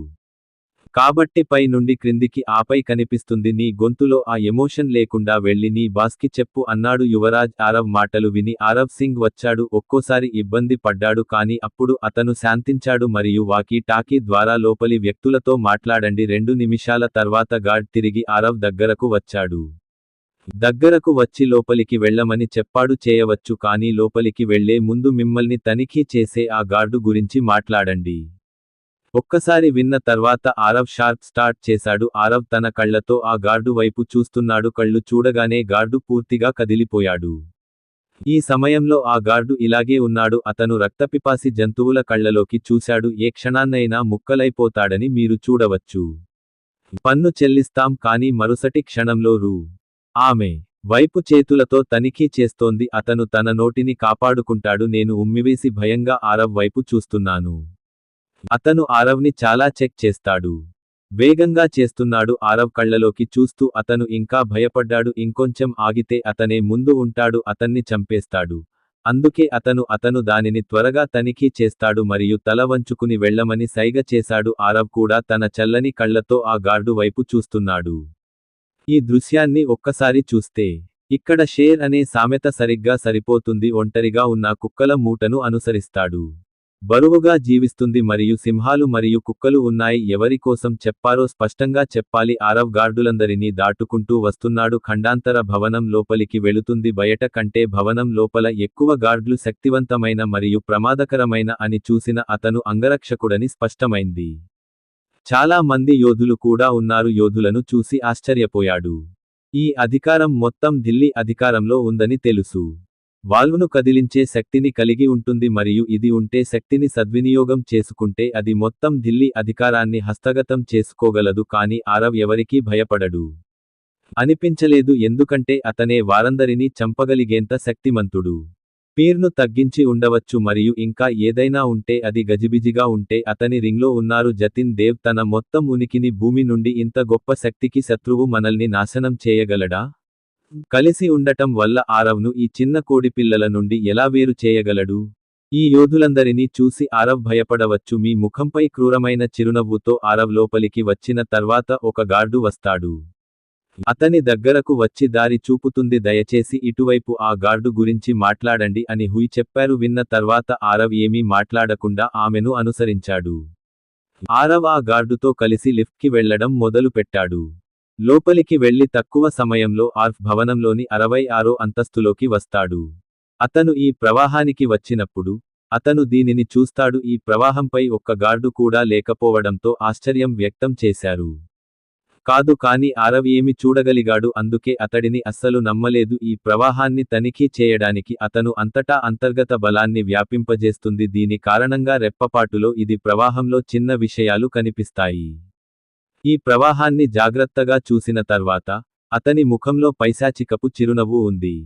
రెండు వైపులా గోడల వైపు చూస్తున్నారు. అతను ఎవరో లాగా నవ్వుతాడు. మీరు శత్రువును చూసి నవ్వుతారు మరియు ఆరవ్ ఈ కారణంగా సమయం నవ్వుతోంది. ప్రవాహంపై దిగువన మిగిలిన ప్రవాహాల ప్రకారం ఎక్కువ మంది యోధులు ఉన్నారు కానీ వారంతా యోధులే. అతను తన ఉనికిని చాలా ప్రవీణుడు మరియు గోడల వెనుక దాగి ఉంది మరియు అనేక మంది యోధులు గోడ యొక్క రంగు వారితో పరిచయంలోకి రావడం మరియు వాటిని పూర్తిగా లాగడం అస్సలు కనిపించకుండా నిలబడ్డాడు ఇస్తున్నారు మరియు తమ ఉనికిని కూడా అనుభవించారు. అది జరగలేదు. ఆరవ్కి ఈ కళ తెలుసు. దీనిని దృష్టి వివక్ష టెక్నిక్ అని పిలిచినప్పటికీ ఈ కళను అందరూ నేర్చుకోలేరు. ఒక యోధుని నేర్చుకునేంత నైపుణ్యం కలిగి ఉండాలి. ఈ కళను యోధుడు మాత్రమే నేర్చుకోవాలి. ఆ యోధుడు తన మనస్సు యొక్క శిఖరాన్ని చేరుకోగలడు. ప్రశాంతంగా ఉండండి. అందుకే ఈ కళ చాలా అరుదు. యోధులు నేర్చుకోగలరు కానీ ఈ మొత్తం ప్రవాహం కానీ రంధ్ర ఈ కళను నేర్చుకున్నాడు మరియు అతను స్పష్టంగా చూడగలిగినప్పటికీ చూసి ఆశ్చర్యపోయాడు. ఈ యోధులలో చాలా మంది మృత్యువాత పడ్డారు. తరగతి యోధులు కానీ వారిలో చాలా మంది ఉన్నారు. కంటే తక్కువ అమర వర్గానికి చెందిన యోధులు కూడా ఉన్నారు. ఈ 9లో అత్యంత శక్తివంతమైనవి అయినప్పటికీ నక్షత్రాల ఆకుపచ్చ వృత్తం యొక్క యోధులు మరియు మర్త్య యోధులలో అత్యంత బలహీనుడు మార్షల్ ఆర్ట్స్ గ్రాండ్ మాస్టర్. దాదాపు పూర్తయింది. 10 నిమిషాలు లాబీ లోపల నడిచిన తర్వాత యోధుడు ఆరవ్ని ఒక గది దగ్గరికి తీసుకువస్తాడు. ఆరవ్ ఏమాత్రం ఆలస్యం చేయకుండా వెంటనే గది తలుపు తెరిచాడు. ఆరవ్ డోర్ తెరిచి గదిలోకి వెళ్ళాడు. లోపలికి వెళ్లేసరికి గది అంతా చీకటిగా ఉంది. చీకటి పడింది కాని 2-3 అడుగులు వేయగానే గది లోపలికి తీసుకెళ్తే ఆ గది మొత్తం ఒక క్షణం కారణంగా ప్రకాశవంతమైన కాంతి వ్యాపిస్తుంది. ఆరవ్ కళ్ళు మూసుకోవలసి వచ్చింది. కళ్ళు మూసుకోగానే అతని మెడ మీద చాలా చల్లగా అనిపించింది. ఈ పదునైన వస్తువులు పదునుగా అనిపిస్తాయి. అనుభూతి చెందడం ద్వారా ఆరవ్ ఈ విషయాన్ని అర్థం చేసుకున్నాడు. 4 కత్తులు మరియు అది ఉన్నాయి ఉంటే మెడకు దగ్గరగా ఉంచారు. ఆ 4 కత్తులలో ఏదైనా ఒకటి కొంచెం సేపటికి ఆరవ్ మెడ రక్తస్రావం రావడం ప్రారంభమవుతుంది మరియు ఆరవ్కి ఒక వ్యాధి వస్తుంది. చిన్న పొరపాటు కూడా అతని ప్రాణాలను బలిగొనేది. అయితే ఆ 4 కత్తులు నీ మెడలో ఉన్నాయి ఫీలయ్యాక కూడా ఆరవ్ నెమ్మదిగా ఏదైనా తన కళ్ళు తెరుస్తుంది. ఈ సమయంలో ఎలాంటి భావోద్వేగాలు లేవు. కళ్ళు లోతైన సముద్రం లాంటివి. నా మెడపై కత్తితో నేను శాంతించాను. అయినప్పటికీ అతను ఏమాత్రం భయపడలేదు. అప్పుడు పెద్దగా నవ్వుతున్న శబ్దం వినిపించింది. ఆ నవ్వు విన్న తర్వాత అవును అవును అవును ఆ నవ్వును ఆరవ్ చూడగానే అక్కడ గురువు పెద్ద విలాసవంతమైన కుర్చీలో కూర్చున్నాడు. రఘువీర్ కూర్చున్నాడు. అతని వెనుక మరొక వ్యక్తి నిలబడి ఉన్నాడు. ఈ వ్యక్తి అది మరెవరో కాదు గ్రాండ్ మాస్టర్ విభాన్. అక్కడ గురువు రఘువీర్ని చూసిన తర్వాత ఆరవ్ చాలా ప్రశాంతమైన స్వరంతో అతనిని చూస్తూ గురువు రఘువీర్ అతనితో నేను ఆశిస్తున్నాను లేని సంస్థ స్థాపకుడు కావడం అయినప్పటికీ మీరు ఇప్పటికీ ఇలాంటి నీచమైన పనులు చేస్తున్నారు.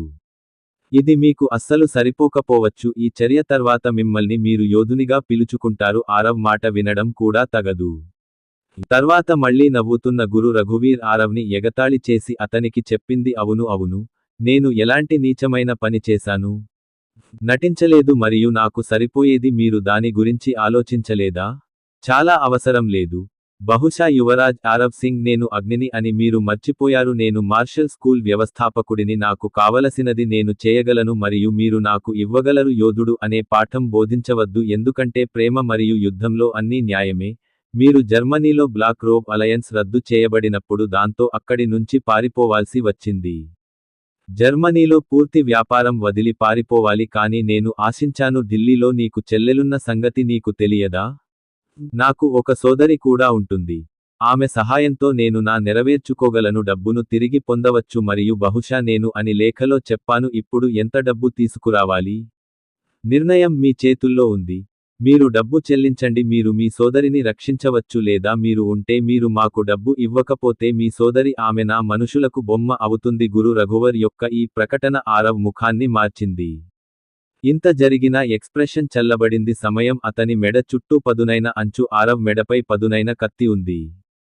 తన క్రూరమైన కళ్లతో గురు రఘువరుడు అతని స్వరంలో దూరంగా చూస్తూ హంతకుడు గురు ఉద్దేశ్యంతో రఘువీర్తో అన్నాడు మీ ఇంట్లో అమ్మ ఉన్నట్టుంది రఘువీర్.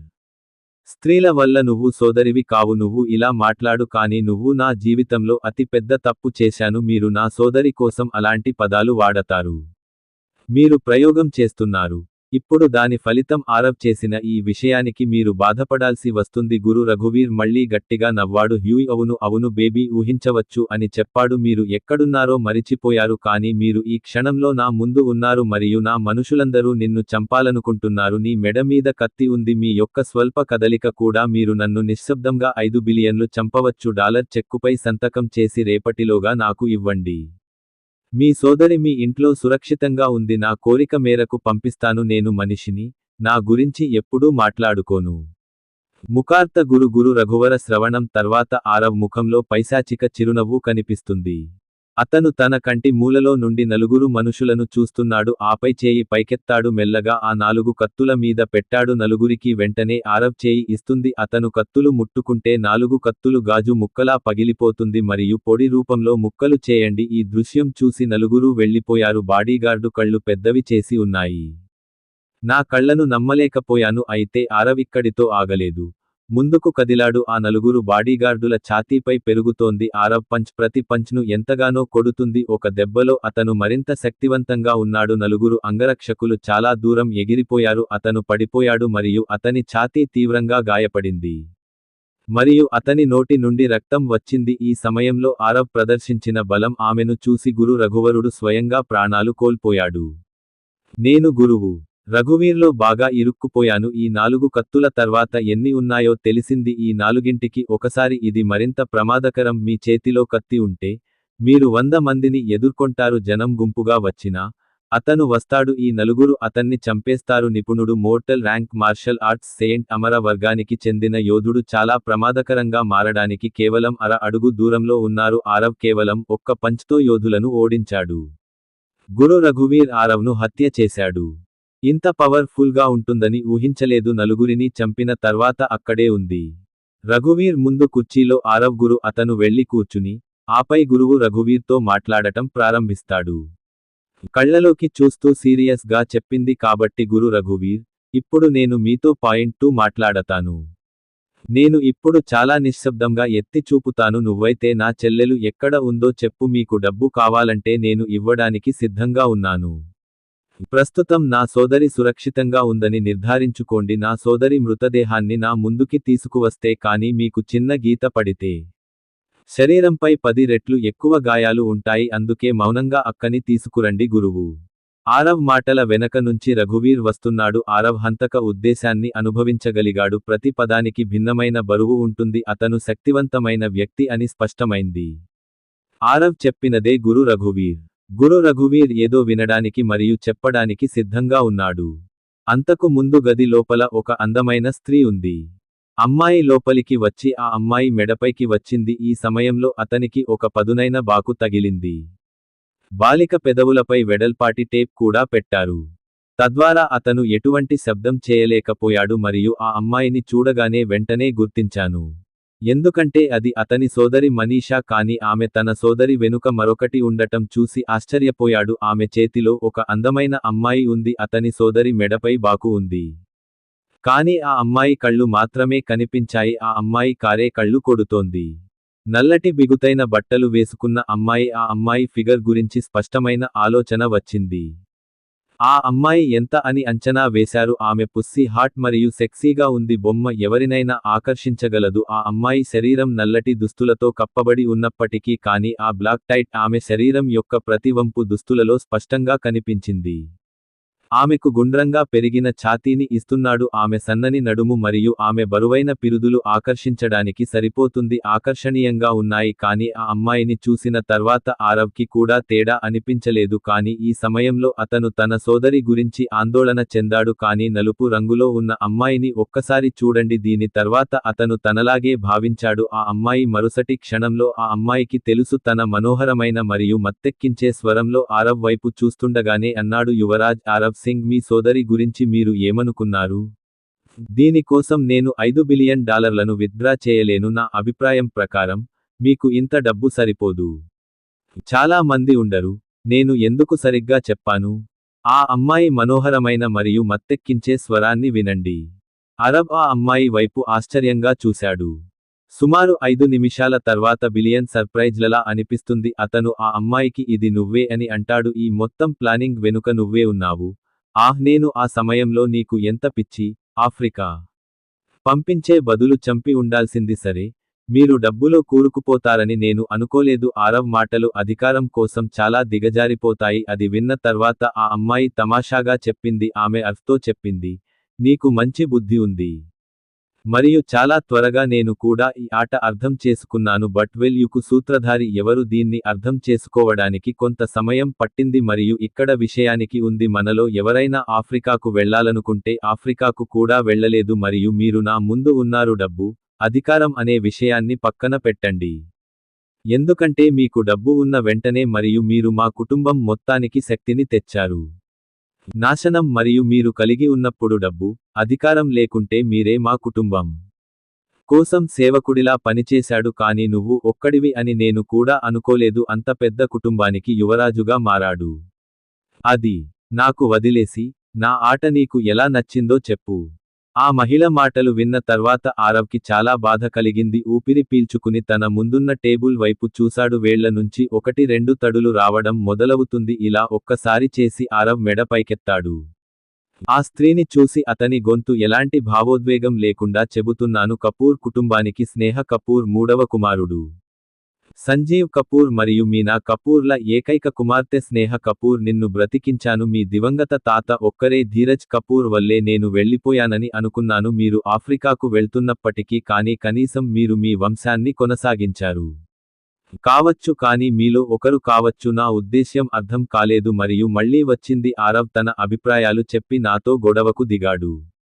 శ్వాస తీసుకుని ఆపై పైకప్పు వైపు చూస్తాడు. నా దగ్గర ఉంది అని మిస్టర్ ధీరజ్ కపూర్ చెప్పారు. మీ కుటుంబానికి అవకాశం ఇచ్చారు కానీ బహుశా ఆ అవకాశం ఆయనకు నచ్చకపోవచ్చు. కానీ ఇప్పుడు నాకు ఈ ఆశను ఇవ్వకు. బహుశా మీరు కుటుంబ విధ్వంసం నా స్వంత చేతులతో వ్రాయబడింది. మీ కుటుంబం వచ్చినప్పుడు ప్రశాంతంగా వారిని ఒక్కొక్కటిగా అడగండి. ఇలా చేసి ఆరవ్ గురించి ఎందుకు మాట్లాడాడు? ఇది విన్న స్నేహ కపూర్ మొదట చాలా ఎగ్జైట్ అయింది. ఈ సమయంలో ఆరవ్ ఈ పరిస్థితిలో ఉన్నందున ఆశ్చర్యపోయాను. నేను నా బలాన్ని చూపించలేకపోయాను మరియు దీనికి కారణం అతని సోదరి జీవితం. ఆమె చేసిన తప్పులలో ఒకటి స్నేహ కపూర్ చేతిలో ఉంది. తన సోదరి జీవితాన్ని అంతం చేసి ఉండవచ్చు కానీ ఇప్పటికీ అవతలి వ్యక్తి తన హోదాను కొనసాగించాడు. స్నేహ నన్ను వదలడం లేదు అనే ఫీలింగ్ కలిగింది. ఆరవ్ తనను తాను చాలా పవర్ఫుల్ గా భావించుకుంటున్నాడు. అవగాహన ఉంది మరియు ఆరవ్ అని కూడా అనుకుందాం చాలా శక్తివంతమైనది. కానీ అతని సోదరిది జీవితం మరొకరి చేతుల్లో ఉంది. అతను తన బలాన్ని ప్రదర్శిస్తే అవతలి వ్యక్తి స్నేహ తన సోదరికి హాని కలిగించవచ్చు. వెంటనే ఆరవ్ని హెచ్చరించి చెప్పింది యువరాజ్ ఆరవ్ సింగ్, మీరు మీ స్థలం నుండి వస్తే ఒక్క అడుగు కూడా కదిపితే అక్క మెడ విరిగిపోతుంది.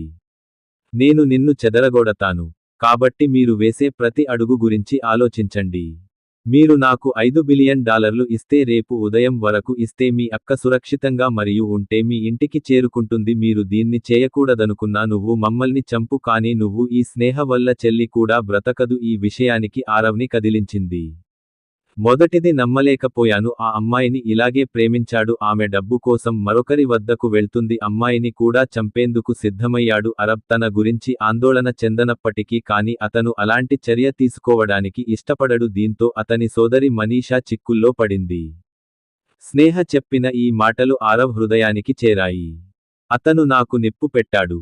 ఇప్పుడు కపూర్ ఏమైనా చేస్తాడు. కుటుంబ సభ్యులను చంపాలనుకుంటున్నారు కానీ ఈ సమయంలో అతని సోదరి మనీషా జీవితం ఇది ఒక వెర్రి అమ్మాయి చేతిలో ఉంది మరియు మీరు దాన్ని పొందారు. స్నేహ ఎంత మొండిగా ఉంటుందో నాకు కూడా తెలుసు.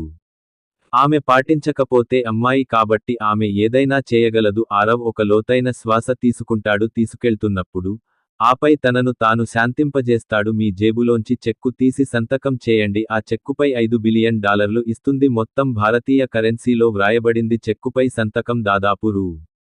41,000 కోట్లు. ఇలా చేయడంతో ఆరవ్ గురు రఘువీర్ను తీవ్రంగా కొట్టారు. ఈ సమయంలో గురు రఘువీర్ ముఖాన్ని చూడండి. గురువు రఘువీర్కి విచిత్రమైన నవ్వు వచ్చింది. నవ్వుతూ ఆరవ్ని ఎగతాళి చేసింది. అతని వెనుక నిలబడిన గ్రాండ్ మాస్టర్ విభాన్, నేను కూడా ఈరోజు ఆరవ్ వైపు ధిక్కారంగా చూస్తున్నాను. మొదటిసారి ఆరవ్ తనను తాను కట్టుకున్నట్లు కనుగొంటాడు. అధికారం ఉన్నప్పటికీ అతను ఏమీ కాదు.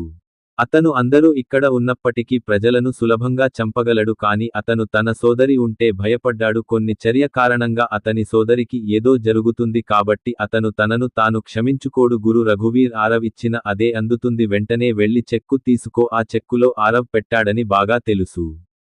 వ్రాసిన మొత్తంతో అతను సులభంగా తిరిగి చెల్లించగలడు. జీవితాంతం కూడా గడపవచ్చు. దాని భవిష్యత్ తరాల కోసం పని చేయడానికి అవసరం లేదు. అందరూ హాయిగా కూర్చున్నారు. స్నేహ ఆ గురువుని చూడగానే తినవచ్చు. రఘువీర్ చెక్ తీసుకున్నప్పుడు అతని ముఖం కానీ ఒక దెయ్యం నవ్వు వస్తుంది మరియు ఆరవ్ ఆమె వైపు చూస్తూ నేను అనుకుంటున్నాను అని చెప్పింది. మేము మిమ్మల్ని చాలా తక్కువ మొత్తం అడిగాము మరియు మీ సోదరి బహుశా ఈ మొత్తం విలువైనది. ఇంకా చాలా ఉన్నాయి. నేను మీకు $5 బిలియన్ ఇస్తాను. అంత డబ్బు ఇస్తే ఇంకో 2 కాబట్టి నేను మీ సోదరిని ఇప్పుడే వదిలివేస్తాను. అబర్ మొహం స్నేహ మాటలు వినపడుతోంది. అతని ఎక్స్ప్రెషన్ మారిపోయింది. స్నేహ కపూర్ వైపు చూస్తున్నాడు. అర్థంకాక అతనికేసి చూస్తూ ఉండిపోయాను. అంతెందుకు ఈ అమ్మాయికి ఇంత దురాశ ఎప్పటి నుంచో వచ్చింది? ఆర్ఫ్ స్నేహ వైపు చూస్తూ వెళ్ళాడు. ఇప్పుడు నువ్వు నీకంటే పెద్దవాడివి అని చెప్పాడు. నేను ఇప్పటికే నోరు తెరవడం లేదు. మీరు చెప్పినట్లు $5 మిలియన్ ఇప్పుడు మీరిద్దరూ ఒకరికొకరు ఇచ్చారు. మీరు ఈ డబ్బును ఎక్కడ ఖర్చు చేయాలనుకుంటున్నారో మీరు నిర్ణయించుకోవచ్చు. ఈ డబ్బును వివిధ మార్గాల్లో పంపిణీ చేయాలి. మరి ఆరవ్ గురించి ఈ మాటను నా సోదరికి వదిలేయండి. అది విన్న స్నేహ పెద్దగా నవ్వడం మొదలు పెట్టింది.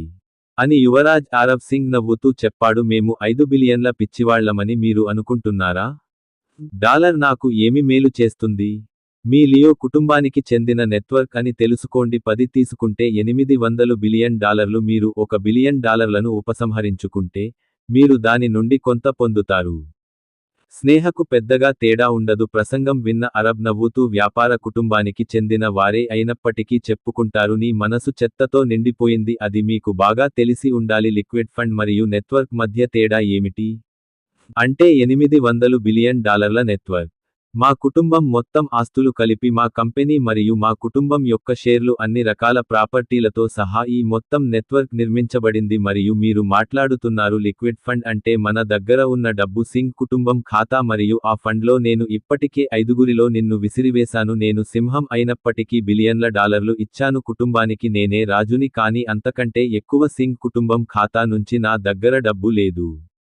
ముందుగా నా కోసం మొత్తం బోర్డ్ తీయవచ్చు. ఎన్నిసార్లైనా మీటింగ్ పెట్టాలి. నేను దానిని తీసి మీకు ఇవ్వగలను. దీనితో మీరు చాలా అత్యాశ పడకూడదు. ఆరవ్ చెప్పింది నిజమే, కానీ ఆరవ్ అయినా ఇంకా పూర్తి నిజం చెప్పలేదు. లిక్విడ్ ఫండ్స్ మరియు నికర విలువ గురించి ఆరవ్ మాట్లాడాడు. ఇది 100% నిజమే, కానీ అరబిక్లో చెప్పినంత అతను దాని కంటే చాలా రెట్లు ఎక్కువ కలిగి ఉన్నాడు. ఆరవ్ వద్ద సింగ్ కుటుంబానికి చెందిన లిక్విడ్ ఫండ్స్ ఉన్నాయి. Green supreme card. ఈ గ్రీన్ సుప్రీం కార్డ్ సింగ్ కుటుంబంలో చాలా తక్కువ మంది మాత్రమే ఉన్నారు వెళుతుంది మరియు వారిలో ఒకరు ఆరవ్. చూడండి, ఈ కార్డులో రూ.1,00,000 కోట్లు ఉంది. దీని ప్రకారం చూస్తే ఈ మొత్తం $10 బిలియన్ కంటే ఎక్కువ. ఇది పని చేయకపోతే ఆరవ్ వద్దకు వెళ్ళండి. ఇది దాచిన అంపైర్ యొక్క బ్లాక్ సుప్రీం కార్డ్. ప్రపంచంలో కేవలం 3 కార్డులు మాత్రమే ఉన్నాయి మరియు ఇది కార్డ్ గరుడ అంపైర్, కమల్ అంపైర్ మరియు నంది. ఇప్పుడు హిడెన్ అంపైర్గా మారిన అంపైర్. వారి రాజులకు ఇది ఉన్నప్పటికీ కార్డుపై పరిమితి లేదు, కానీ మేము సుమారుగా అంచనా వేస్తే ఈ కార్డ్ పరిమితి దాదాపు రూ.50 లక్షల కోట్లు. ఆర్ఫ్ మాటలు విన్న స్నేహ కూడా కొంచెం ఆలోచించింది. నేను దానిలో పడిపోయాను, కానీ మళ్ళీ నా మనస్సులో నేను ఇది సరైన విషయానికి అయినప్పటికీ మీకు చెబుతుంది, కానీ నేను నమ్మలేకపోతున్నాను. దీనికి ఇంత లిక్విడ్ ఫండ్ మాత్రమే ఉంటుంది. ఖచ్చితంగా అతని వద్ద ఇంకా డబ్బు మిగిలి ఉంది. ఎవరికి తెలుసు, స్నేహ ఈ అవకాశాన్ని ఉపయోగించుకోవచ్చు. తర్వాత అలాంటి ఛాన్స్ వస్తుందా లేదా? కలుసుకున్నాను మరియు ఏమైనప్పటికీ నేను డబ్బు గురించి పట్టించుకుంటాను. అది డబ్బు అయితే నేను పట్టించుకోను. అతను నాకు డబ్బు ఇవ్వాలనుకుంటే అతను ఎక్కడ నుండి పొందుతాడు? తన గుంపులోని సింహాలకు కూడా అమ్మడానికి. అది జరిగినా అది నాకు పట్టింపు లేదు. ఈ వ్యక్తి వల్లనే ఈ రోజు నా కుటుంబం మొత్తం ఉంది. అది ఇప్పుడు పాడైపోయింది. నేనెందుకు జాలిపడాలి? ఇది నాకు చెప్పుకున్న తర్వాత నేను మీకు చూపిస్తాను. స్నేహ బాకు మీద పట్టు బిగించింది. దాన్ని తీసుకుని మరీ మనీషా గొంతులో పెట్టాడు. పక్కనే ఉన్న అరబ్ నాతో సీరియస్ గా అంటున్నాడు, మీకు డబ్బు ఎక్కడి నుంచి వచ్చినా పట్టింపు లేదు. మరి ఎలా తెస్తావు? మరి నాకు డబ్బులు ఇస్తే నువ్వు తెచ్చి నాకు ఇస్తే ఫర్వాలేదు, లేకపోతే నేను ఇవ్వను. నీ సోదరి మెడ కోసేందుకు ఇలా చెప్పడం వల్ల ఎక్కువ సమయం పట్టదు. స్నేహ బాకుని బిగించి మనీషాకి ఇచ్చింది. యొక్క మెడ వైపు నెట్టడం ప్రారంభిస్తుంది. దీని కారణంగా మనీషా బాధాకరమైన కేకలు వేసింది. ఆమె మెడ కంటే తేలికగా ఆమె అరుపుతో రండి ఆరవ్ లాగా రక్తపు ధార కూడా రావడం మొదలైంది. నా సోదరి మెడ నుండి రక్తం రావడం నేను చూస్తాను. అలా అయితే అతని గుండె అతని గొంతులోకి వెళుతుంది. స్నేహ వెంటనే తన చేతిని ముందుకు కదిలించింది. వేచి ఉండమని నేను మీకు చెప్తున్నాను. అలాంటివి చేయవద్దు. నేను ఏదో ఒకటి చేస్తాను, కానీ నువ్వు చెప్పినంత చేస్తాను. అంత డబ్బు కోసం నాకు కొంత సమయం కావాలి. నీ వరకు నా సోదరికి ఏమీ జరగకూడదు. నీకు కావలసినంత డబ్బు ఇస్తాను. ఆరవ్ మాటలు విన్న తర్వాత ఇవ్వడానికి సిద్ధంగా ఉన్నాను. స్నేహ ముఖంలో అత్యాశతో కూడిన చిరునవ్వు కనిపించింది. వెళ్ళి స్నేహ జుట్టు పట్టుకుంది మరియు ఆమె అతనితో చెప్పింది, చూడు, మీరు కొంచెం ముందుగానే చేశారు. నా తమ్ముడి బలం చూసి గర్వపడ్డాను. అతను నన్ను ఎలా వేడుకున్నాడు. ఈరోజు మీ సోదరుడు ఎంత బలవంతుడైనా ఇది ఎందుకు జరగలేదు, కానీ ఇంతకు ముందు కూడా జరిగింది. నాకు భయపడ్డాను.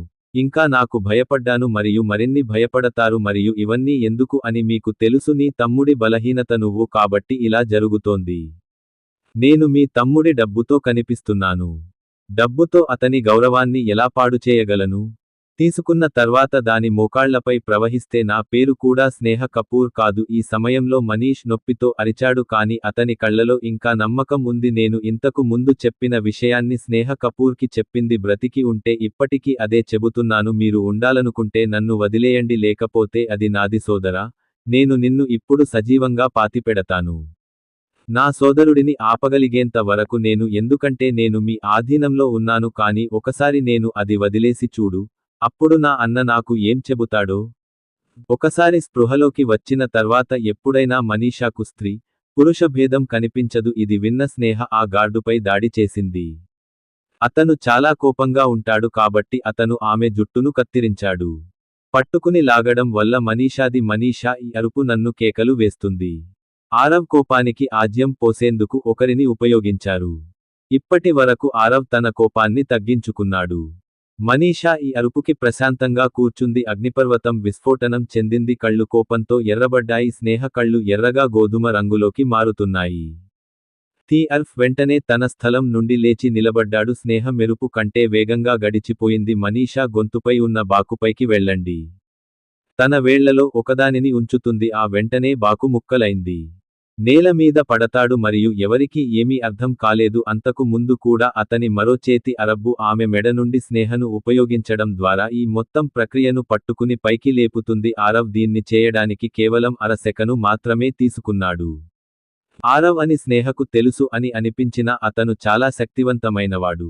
కాని అతని వేగం మరియు బలం చూసి ఇప్పుడు స్నేహ మొత్తం శరీరం ఆరవ్ కళ్ళు వణుకుతున్నాయి. ఆరవ్ కోసం నేను మరణాన్ని స్పష్టంగా చూడగలిగాను. ఈ సమయంలో కళ్ళు కోపం మరియు లావాతో నిండి ఉన్నాయి. ఆమె కళ్ళలో ప్రమాదం కనిపించింది. గురువు యొక్క ఘోరమైన ప్రకాశం మరియు నిర్దాక్షిణ్యం కనిపించాయి. రఘువీర్ కూడా తన ఎదురుగా ఉన్న దృశ్యాన్ని చూసి ఆశ్చర్యపోయాడు. అతను కూడా ఆరవ్ స్పీడ్ చూడలేకపోయాడు. ఆరవ్ స్పీడ్ చూసి గురుడు దొరికాడు. తనది ఆరవ్లది అయితే అని రఘువీర్కి అర్థమైంది. వారి మధ్య గొడవ జరిగితే ఆరవ్ స్నేహ సులభంగా చంపగలదు. ఈ సమయంలో ఆమె ఆరవ్ బారిలో ఉంది. ఆమె నుండి తప్పుకోవడానికి చాలా కష్టపడుతోంది. ఈ సమయంలో ప్రతి ప్రయత్నం విఫలమైంది. ఆమె చాలా భయపడిపోయి ఆరవ్ని పట్టుకుంది. దీంతో ఆమె ఏమీ మాట్లాడలేకపోయింది. మెల్లగా స్నేహ మెడ మీద ఆరవ్ పట్టు దీని కారణంగా బలంగా మారుతోంది. అరబ్లో స్నేహకు కంటిన్యూగా దగ్గు రావడం ప్రారంభించింది. స్నేహ ఒక చేత్తో మెడ పట్టుకుంది. దానిని పట్టుకొని గాలిలో పట్టుకొని ఉండగా మరొకటి అతను తల పక్కకి తిప్పాడు. మనీషా తలను ప్రేమగా నిమురుతూ అడిగాడు. హే మనీషా, ఆరవ్ చెప్పేది వినండి. మనీషా కళ్లలో నుంచి నీళ్లు రావడం మొదలయ్యాయి మరియు ఆమె వెంటనే ఆరవ్ ఛాతీని కౌగిలించుకుని ఏడవడం ప్రారంభించింది. ఆరవ్ ఆమెను శాంతింపజేయడానికి ప్రయత్నించడం ప్రారంభించాడు. ఆమె నడుమును ఎలా లాలించాలో తెలుసు మరియు దానిని చాలా ప్రేమిస్తుంది. చింతించవద్దని మనీషాకు చెప్పింది. మీ అన్నయ్య వచ్చాడు కదా. నేను నిన్ను అంతగా తాకలేను. దీని తర్వాత ఆరవ్ తన దృష్టిని స్నేహపై పెట్టాడు. వెంటనే స్నేహ వైపు చూసింది. ఆరవ్ కళ్ల నుండి ప్రేమ అదృశ్యమవుతుంది. ఈ అరబ్ తర్వాత క్రూరత్వం దాని స్థానంలో ఉంది. మనీషాను తనకంటే కొంచెం భిన్నంగా చేస్తుంది. స్నేహ కళ్లలోకి చూస్తూ అన్నాడు. ఇది గొప్ప అభిరుచి కాదా? ఒప్పందం చేసుకుందాం. నేను కూడా ఒప్పందం చేస్తాను. మీరు చాలా నెలలుగా నా సమయాన్ని వృధా చేశారు. నా సోదరిని కిడ్నాప్ చేసి ఉంచాను. మొత్తంగా మీరు నాకు $100 బిలియన్ ఇస్తారు. ఇవ్వండి మరియు నేను నిన్ను సజీవంగా వదిలివేస్తాను. డబ్బు లేకపోతే చావండి. ఆరవ్ మాటలు విన్న తర్వాత దీనికి సిద్ధంగా ఉండండి. స్నేహ ఇంకా ఆరవ్ పట్ల అహంకారంలోనే ఉంది. ఆమె కోపంగా ఎర్రటి కళ్లతో నా వైపు చూస్తోంది. ఆరవ్లను బెదిరిస్తూ యువరాజ్ అన్నాడు. లియు, ఈ రోజు మీరు మీ సోదరికి జన్మనిస్తారు. కానీ మీరు నిజంగా అలా అనుకుంటున్నారా? మీరు ఈ రోజు కూడా మీ సోదరిని ఎల్లప్పుడూ రక్షించగలరు. నువ్వు నన్ను కానీ నువ్వు కూడా చంపు. మీరు చాలా బలంగా ఉంటే మీరు మనుగడ సాగించలేరు. నువ్వు మారితే నన్ను వదిలి ఇక్కడే ఉంటావు. యోధులతో పోరాడడం ద్వారా మీరు ఒక అమ్మాయికి ఏమి చేయగలరో చూపించండి. మీరు మీ సత్తా చూపిస్తున్నారు. ఇది స్నేహ చెప్పింది. ఇది విన్న ఆరవ్కి కోపం మరింత ఎక్కువైంది. కాని అతను స్నేహ మెడను వదిలి ఉండేవాడు. గార్డెన్ నుండి బయలుదేరిన వెంటనే ఆరవ్ స్నేహను నేలపై కొట్టాడు. అతని మెడ పట్టుకొని పూర్తిగా భూమి నుండి 2 అడుగుల ఎత్తులో పైకి లేపబడింది. దాని కారణంగా అది కింద పడిపోయింది. అతను కొద్దిగా గాయపడ్డాడు. దీని కారణంగా ఆమె నొప్పిని అనుభవించడం ప్రారంభించింది. ఆపై నేలపై పడిపోయిన స్నేహ వైపు తిరిగాడు. అర్ఫ్ ఆమె వైపు చూస్తూ కృతజ్ఞతలు చెప్పాడు. అది ఆడపిల్ల, అందుకే అబ్బాయి బతికే ఉన్నాడు. నేను కలిగి ఉంటే నేను మీ శరీరాన్ని చాలా ముక్కలుగా చేసి ఉండేవాడిని. చాలా హాబీలను కూడా లెక్కించలేము. సరియైనదా? నేను నిన్ను చంపబోతున్నాను. అవకాశం వచ్చినప్పుడు మీరు ఎంతమందిని ఆహ్వానిస్తారు? మొదట నువ్వు మామూలు అమ్మాయివి అనుకున్నాను. నేను నిన్ను విడిచిపెట్టాను. కాని ఇప్పుడు మీరు మరణం నుండి సురక్షితంగా ఉన్నారు. మీ వెనుక ఉన్న శక్తి మిమ్మల్ని రక్షించదు. నన్ను కూడా రమ్మని పిలవండి. ఆరవ్, ఎవరి శక్తి మీద ఇంత దూకుతున్నావు? ఇది విన్న స్నేహ గట్టిగా నవ్వడం మొదలుపెట్టింది. ఆమె దాన్ని ప్రారంభించి, నవ్వుతూ ఆరవ్కి చెప్పింది. అవును అవును అవును మీరు నన్ను చంపేస్తారు కావాలంటే నన్ను చావకుండా చంపేయొచ్చు. మీరు కూడా భయపడరు. కానీ నేను చనిపోయిన తర్వాత అప్పుడు మీకు ఏమి జరుగుతుంది మీరు ఊహించలేరు మరియు ఏది నా తర్వాత మీరు ఈ విషయానికి తెలుసుకోవాలనుకుంటున్నారు నేను అయితే, చేతిలో ఉన్న శక్తి ఏమిటో వినండి ఆ శక్తి గురించి నేను మీకు చెప్పాను, సరియైనదా? అప్పుడు మీ ప్రపంచం తలక్రిందులుగా మారుతుంది మీరు సజీవంగా ఉండాలనుకుంటే, మీకు నేను కావాలి మరియు మా ప్రజలు ఈ స్థలం నుండి నిశ్శబ్దంగా వెళ్ళిపోనివ్వండి అప్పుడు నా వెనుక ఉన్న శక్తి ఎవరికి తెలుసు? నిన్ను సజీవంగా వదిలేయడం గురించి ఆలోచించు స్నేహ. ఆరవ్ల ప్రవర్తన చూసి తనకు తెలియదని కూడా ఆశ్చర్యపోయాడు స్నేహ ఇంత ధైర్యంగా ఉండడానికి కారణం ఏంటి? కారణం ఏమిటి మరియు దాని వెనుక ఏమిటి? ఆమె చాలా గొప్పది అయిన దాని ఆధారంగా బలం ఉంది. ఆమె స్నేహ మాట్లాడుతోంది మరియు వింటోంది. ఆరవ్ నిజంగా స్నేహ ఆరవ్తో ప్రేమలో పడ్డాడు. తనను చంపమని ఆమె అతనికి చెబుతోంది చావుకు ఏమాత్రం భయపడని వాడు బయట బలంగా నటిస్తున్నా కానీ లోపల ఆమె చాలా ఉంది ఆమె భయపడింది. ఆమె కూడా భయపడింది అరబ్బులు అతని మరణంతో అతనిని చంపేస్తారు భయపడని అమ్మాయి ప్రాణభయంతో ఉన్న ఆరవ్ ఈ విషయానికి తెలుసుకున్నాడు. మరి స్నేహ ఎవరికి కావాలి? ఆరవ్ పవర్ కారణంగా దీని గురించి చాలా మాట్లాడాడు. చాలాసేపు ఆలోచించి నా మనసు గుర్రం అతను ప్రతి దిశలో కూడా పరిగెత్తాడు ఏమీ తెలియలేదు. ఇప్పుడు అతని వద్ద ఇది ఉంది దాని గురించి మరియు దాని గురించి తెలుసుకోవడానికి ఒకే ఒక మార్గం ఉంది స్నేహని బలవంతం చేయడమే పద్ధతి కాని ఇక్కడే ఉండిపోతే అని భయపడ్డాడు ప్రజలకు గుణపాఠం చెప్పే వరకు స్నేహ ఇక్కడే ఉంటుంది. తలచుకుంటేనే పారిపోతుంది అప్పుడు హఠాత్తుగా జతిన్ దేవ్ జ్ఞాపకం వచ్చింది చాలా మెదడు శబ్దాలు నేను ఈ అమ్మాయిని కట్టిపడేసేదాకా ఆగకు. ఇక్కడ ఉన్న ప్రజలందరూ మీకు తెలుసు చంపండి. ఇక్కడ నుండి ఒక్క వ్యక్తి కూడా సజీవంగా లేడు. ఇక్కడి నుంచి ఒక్కరు కూడా బతికి ఉంటే తప్పక వెళ్ళాలి మీరు బ్రతికితే మీరు ఇబ్బందుల్లో పడతారు ఈ భవనంలోకి మనుషులు మాత్రమే ప్రవేశించగలరు నిపుణుడు కాదు కాని ఇక్కడ ఏదో దాగి ఉంది. మీరందరూ కూడా నాగవంశ ప్రజలే.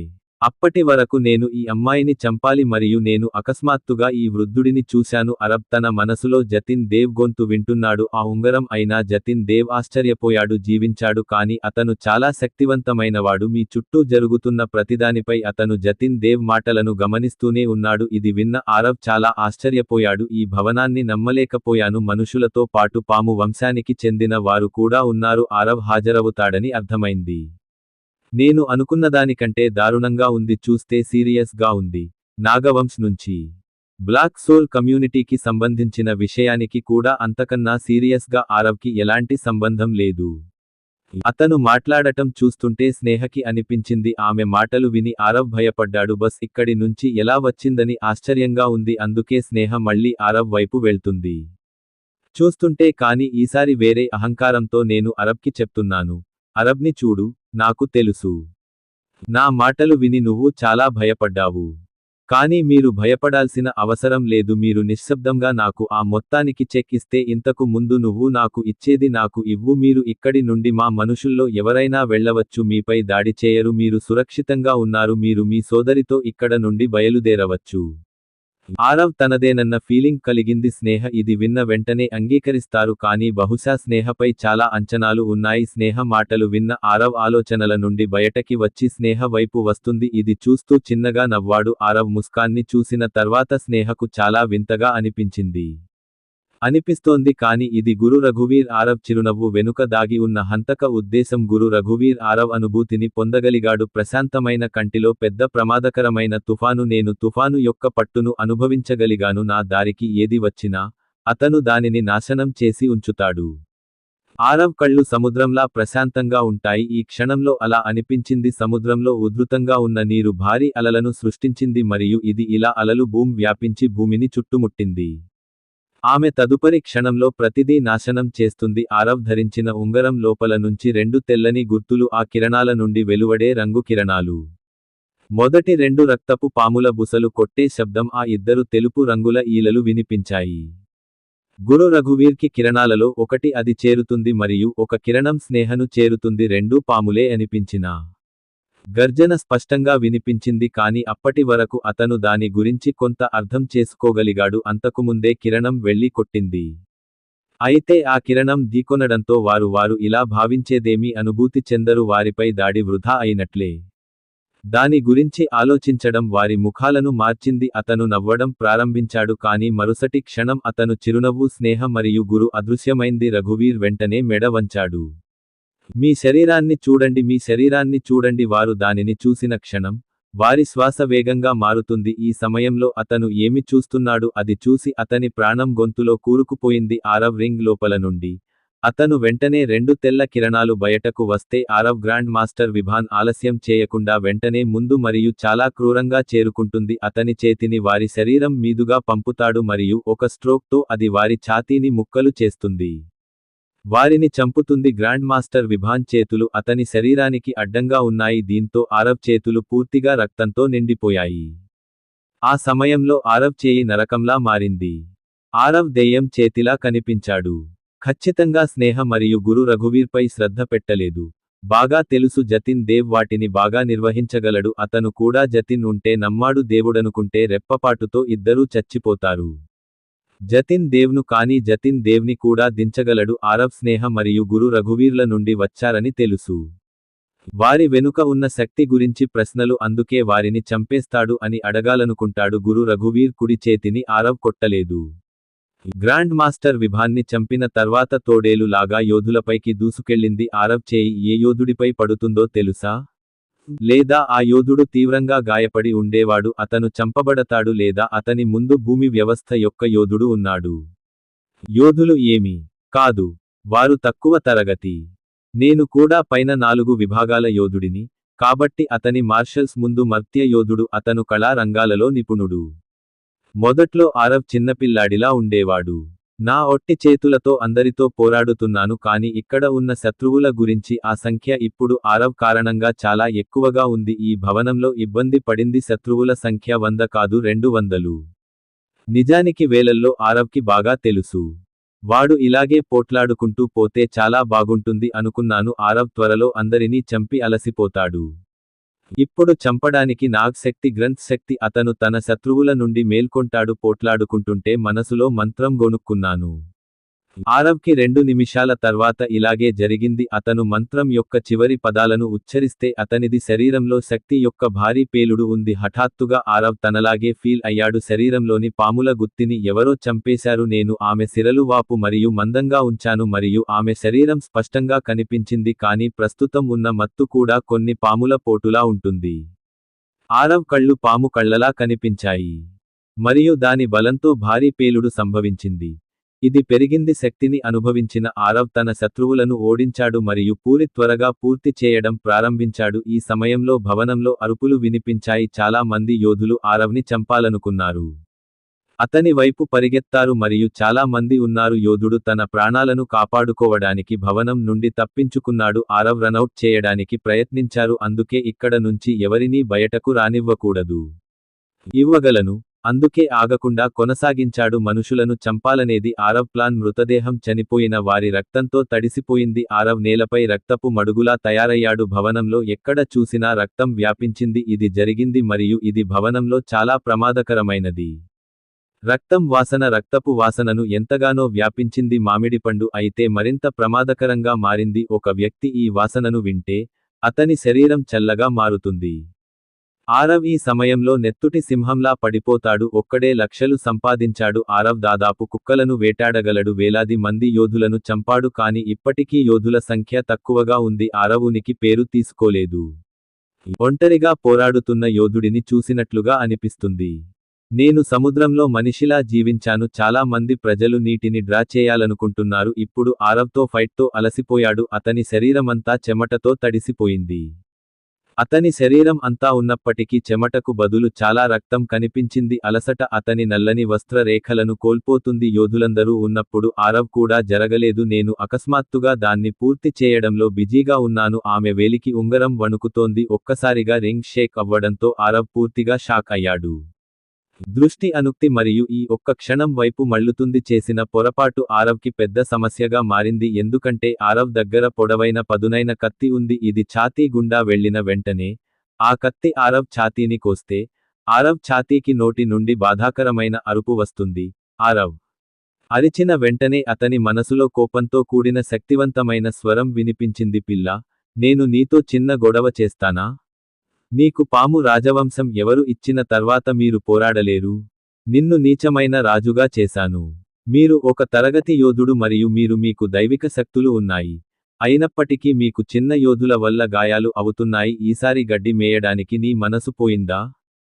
ప్రతి పోరాటంలో నేను మీకు సహాయం చేయను. నేను కూడా ఒకే ఆత్మగా ఉండగలను. మీ అధికారాలను తిరిగి పొందడానికి మీ వల్ల ఇప్పటి వరకు సమయం పడుతుంది, ఎందుకంటే నేను చేసిన అన్ని యుద్ధాల వల్ల నా శక్తిలో మూడింట ఒక వంతు పోయింది. వాటిని స్వీకరించడానికి నన్ను ఓదార్చండి. నాకు నువ్వు మళ్ళీ కావాలి. నేను ఆరవ్కి చెడుగా సహాయం చేయలేను. ఆరవ్ను తిట్టిన తర్వాత మళ్ళీ జతిన్ దేవ్ పిల్లలు త్వరగా ఇంటెన్సివ్ చికిత్సను ఏర్పరుస్తారని చెప్పారు. సాంకేతికతను ఉపయోగించుకోండి మరియు ఈ సాంకేతికతను ఉపయోగించండి. డ్రాగన్ విషం టెక్నిక్ పూర్తయిన తర్వాత మరియు సిల్వర్ లైట్ స్పీడ్ టెక్నాలజీని ఉపయోగించడం జతిన్ దేవ్ తిట్టిన తర్వాత ఆరవ్ కపాక జతిన్ దేవ్ తనవాడని అతనికి అర్థమైంది. ఈ చర్య పట్ల తీవ్ర ఆగ్రహం వ్యక్తం చేశారు. కానీ జతిన్ దేవ్ దంతాల వల్ల ఇప్పుడు ఆరవ్కి గత పోరాటాలన్నీ ఎప్పుడూ గుర్తుంటాయి. ఆరవ్ని ఎప్పుడు పాతాళానికి రాజు అని పిలిచేవారు. నేను జతిన్ దేవ్ని కలిశాను కాబట్టి అతను కూడా యుద్ధంలో తాను గెలవలేనని ఆరవ్కి అర్థమైంది.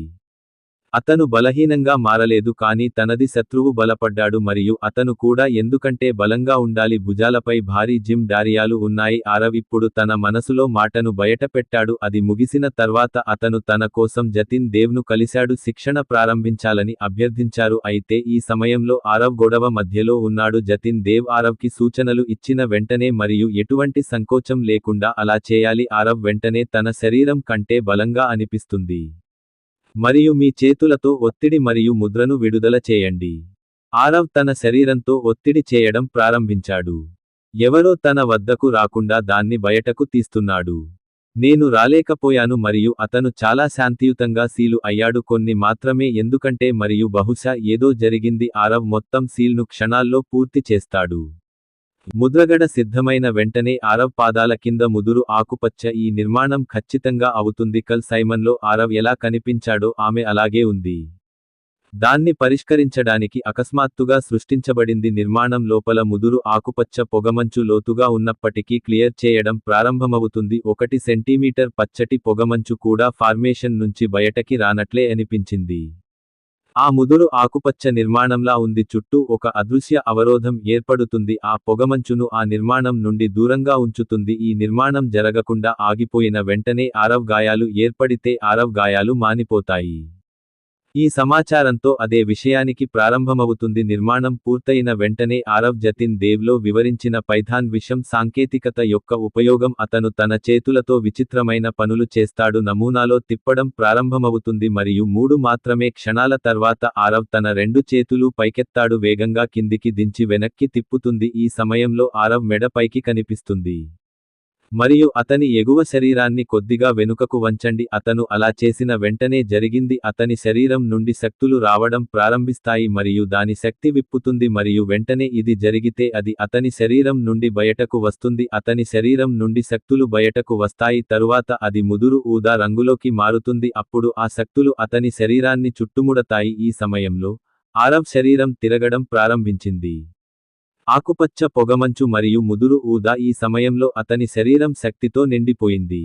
అస్సలు కనిపించలేదు. మిగిలింది ముదురు ఊదా రంగు మరియు ఎందుకంటే ఆ ముదురు ఊదా రంగు ముదురు ఆకుపచ్చ పొగమంచు యొక్క శక్తులు ఎవరైనా ఏదైనా అర్థం చేసుకునే ముందు కూడా కవర్ చేయబడింది. ఆ ముదురు ఊదా రంగును అందరూ ఇష్టపడతారు.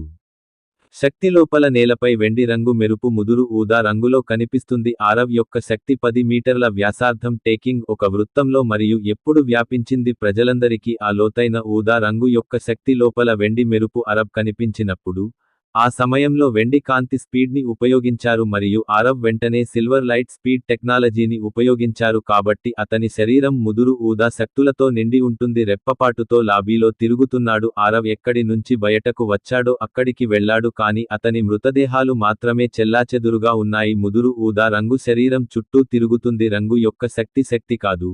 డ్రాగన్ క్రమంగా ఉన్నప్పటికీ విష సాంకేతికత ఉంది. ఇది నిజంగా కుళ్ళిపోవడం ప్రారంభించింది. దృశ్యం చాలా గగుర్పాటు మరియు కలుపు ఎముక హృదయ విదారకమైన ఈ క్షణం స్తంభించబోతుంది. ఇచ్చే సన్నివేశం ఇతరుల హృదయాలను తాకింది. ఆరవ్ పట్ల భయం పుట్టింది. సహచరుల శవాలు కుళ్ళిపోయి మళ్లీ కుళ్ళిపోవడం చూస్తోంది. తర్వాత అందరూ గాలిలో కరిగిపోవాలని చూస్తున్నారు. ఆరవ్ ఎంత క్రూరంగా ఉంటాడో అర్థమైంది. ఆరవ్ అని ఇక్కడ చూడవచ్చు. ఆరవ్ వెనుదిరగడంతో క్రూరత్వం హద్దులు దాటింది. ఈ దృశ్యం స్వయంగా చూస్తే ఆయనకే దక్కుతుంది. అరబ్ కూడా, ఎందుకంటే గూస్ బంప్స్ చివర నిలిచాయి. ఇది నేనే ఊహించలేదు. జతిన్ మాత్రమే దేవ్ ఇచ్చిన సూచనలను అనుసరించండి చేస్తున్నాడు కానీ అతను ఊహించలేదు జతిన్ దేవ్ సూచనలను అనుసరించడానికి. దీని తర్వాత కొన్ని ఫలితాలు కనిపిస్తాయి. ఎక్కడ అందరూ ఆరవ్ పట్ల చాలా క్రూరంగా ప్రవర్తించారు మేము అర్థం చేసుకుంటూ ఉండగానే. ఇప్పుడు ఆరవ్కి ఆ విషయానికి అర్థమైంది. అతని గురువు జతిన్ దేవ్ ఏ స్థాయి క్రూరత్వం కలిగి ఉన్నాడు. అతని గురు జతిన్ దేవ్ జీవించి ఉన్నప్పుడు చేసి ఉండేవాడు. అతను అక్కడ ఉండి ఉంటే అతను ఎంత క్రూరంగా మరియు క్రూరంగా ఉండేవాడు. అతని గురువు క్రూరమైన వ్యక్తి కావచ్చు. ఈ రకమైన మరణం జతిన్ దేవ్కు సాధారణ మరణం. అయితే ఈ దృశ్యాన్ని ఆరవ్ స్వయంగా చూశాడు. తనే వాంతి చేసుకోవడం చూస్తూనే ఉన్నాను. నాకు అలా అనిపించింది కానీ ఆరవ్ కళ్ళు మూసుకున్నాడు. ఆరవ్ చేస్తున్నప్పుడు తనను తాను కంట్రోల్ చేసుకుంటాడు. తన జీవితంలో అతనికి బాగా తెలుసు ఎన్ని మరణాలు సంభవించాయి మరియు ఎన్ని ఉన్నాయి. దారుణంగా జరిగింది కానీ ఈరోజు మీ ముందు ప్రస్తుతం ఈ స్థాయి క్రూరత్వం చూస్తుంటే అతనిది. దీంతో భవనంలో ఉన్నవారంతా ఒక్కసారిగా షాక్కు గురయ్యారు. ఆరవ్ ఇప్పుడు తమలో ఉన్నాడని యోధులు అర్థం చేసుకున్నారు. ఎవరిని ఇక్కడి నుంచి వెళ్లనివ్వదు కానీ వారిలో చాలా మంది యోధులు అలానే ఉన్నారు. అతను క్రూరంగా చనిపోవాలనుకోలేదు. నేను ఆత్మహత్య చేసుకోవడానికి 2 నిమిషాలు పట్టింది. ఆ మృతదేహాలను ఆరవ్ అంతవరకు చూస్తూనే ఉన్నాడు కానీ ప్రజలు అతని చెవుల్లో అరుస్తున్నప్పుడు అప్పుడే అరుపుల శబ్దం మీద శ్రద్ధ పెట్టాడు. మిగిలిన యోధుల వద్దకు వెళ్లాడు. ఆరవ్ మొదట ఆత్మహత్య చేసుకోవాలని అనుకున్నాడు. కొన్ని సెకన్లు ఆలోచించడం తప్ప ఏమీ అర్థం కాలేదు. ఆ తర్వాత అతను బాగా అర్థం చేసుకోవడం ప్రారంభించాడు. ఈ యోధులందరూ తమ ప్రాణాలను ఎందుకు త్యాగం చేశారు. పాదరసంలా నిలబడిన ఆరవ్ని తీయడం. ఇది చూసి ఒక్కసారిగా అతనికి మళ్లీ జ్ఞాపకం వచ్చింది. కోపంతో కూడిన జతిన్ దేవ్ స్వరం వినిపించింది. విలువ లేని వ్యక్తిని ఇక్కడ నిలబడనివ్వండి. ఇతర యోధులు ఏమి చూస్తున్నారు. పూర్తి చేసిన తర్వాత నేను ఈసారి నిజం చెబుతున్నాను. మీరు మీ సమయాన్ని సెకను కూడా వృధా చేస్తే ఆ ముసలివాడిని, ఆ అమ్మాయిని చంపేస్తాను. నేను జతిన్ దేవ్ కోపంగా వాయిస్ ఇస్తాను. ఇది విన్న ఆరవ్ వెంటనే తన ఆలోచనల ప్రపంచంలోకి వెళ్లిపోయాడు.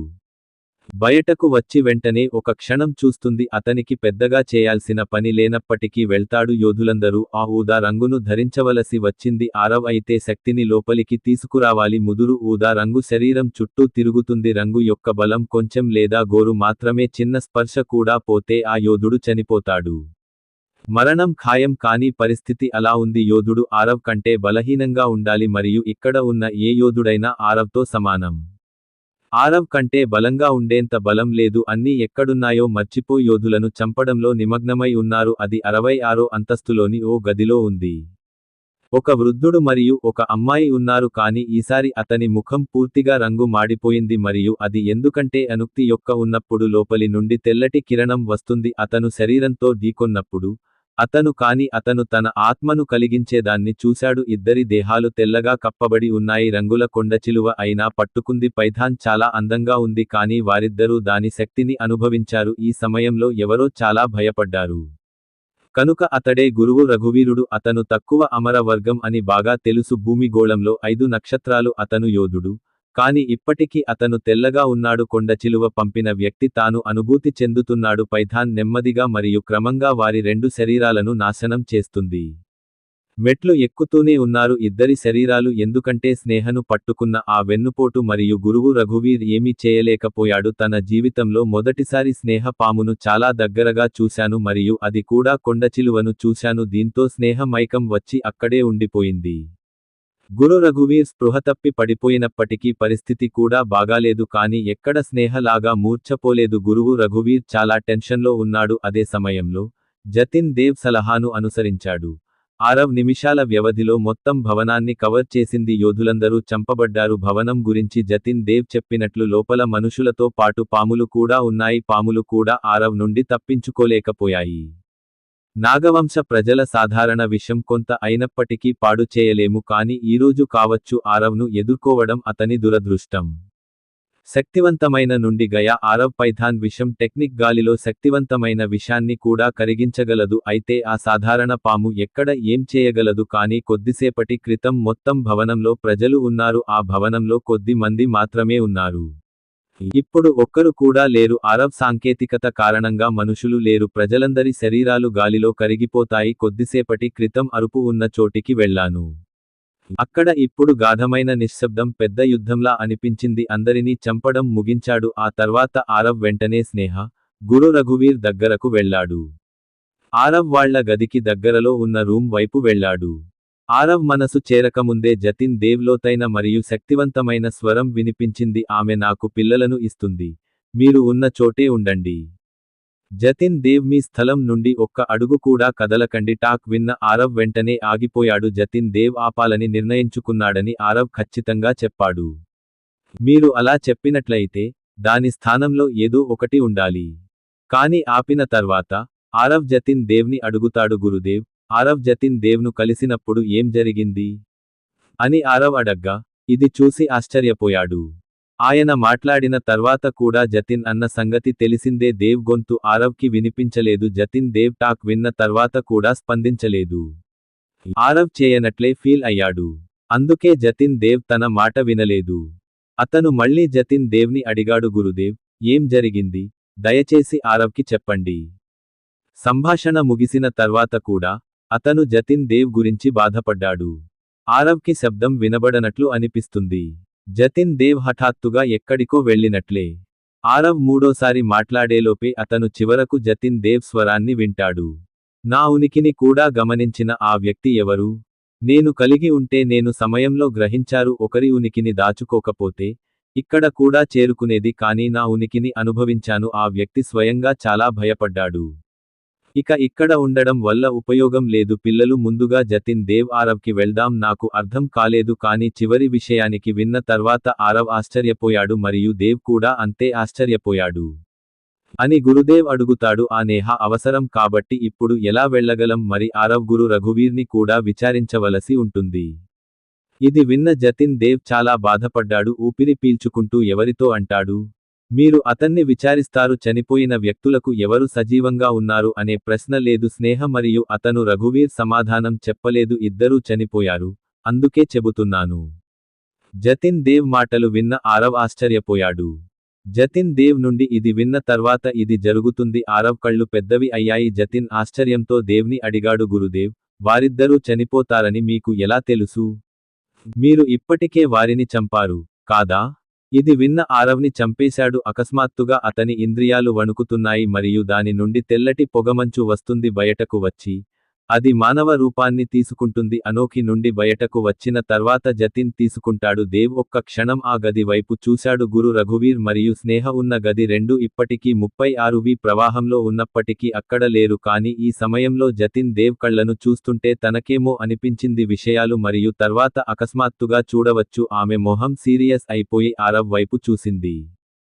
పక్కకు చూసి పిల్లలు సీరియస్గా అంటున్నారు నేను ఇప్పుడే చెప్పాలనుకుంటున్నాను కొద్దిసేపటి క్రితం ఇక్కడ తక్కువ డై వర్గం 9 నక్షత్రాలతో కూడిన అగ్ని వృత్తం అతను ఒక యోధుడు మరియు అదే యోధుడు ఆ అమ్మాయిని చంపాడు మరియు ఆ వృద్ధుడిని చంపాడు కానీ అత్యంత ప్రమాదకరమైన విషయానికి ఏమిటంటే ఆ వ్యక్తి సర్ప వంశానికి చెందినవాడు. ఎందుకంటే ఆ యోధుడు తేలికగా ఉన్నాడు నా పాము బంధాన్ని తెంచుకుని వారిని చంపడం ద్వారా జతిన్ దేవ్ మాటలు విని చంపేశాను ఇది విని ఆరవ్కి ఉలిక్కిపడింది. మొత్తం 9 నక్షత్రాలు ఉన్నాయని నాకు తెలియదు.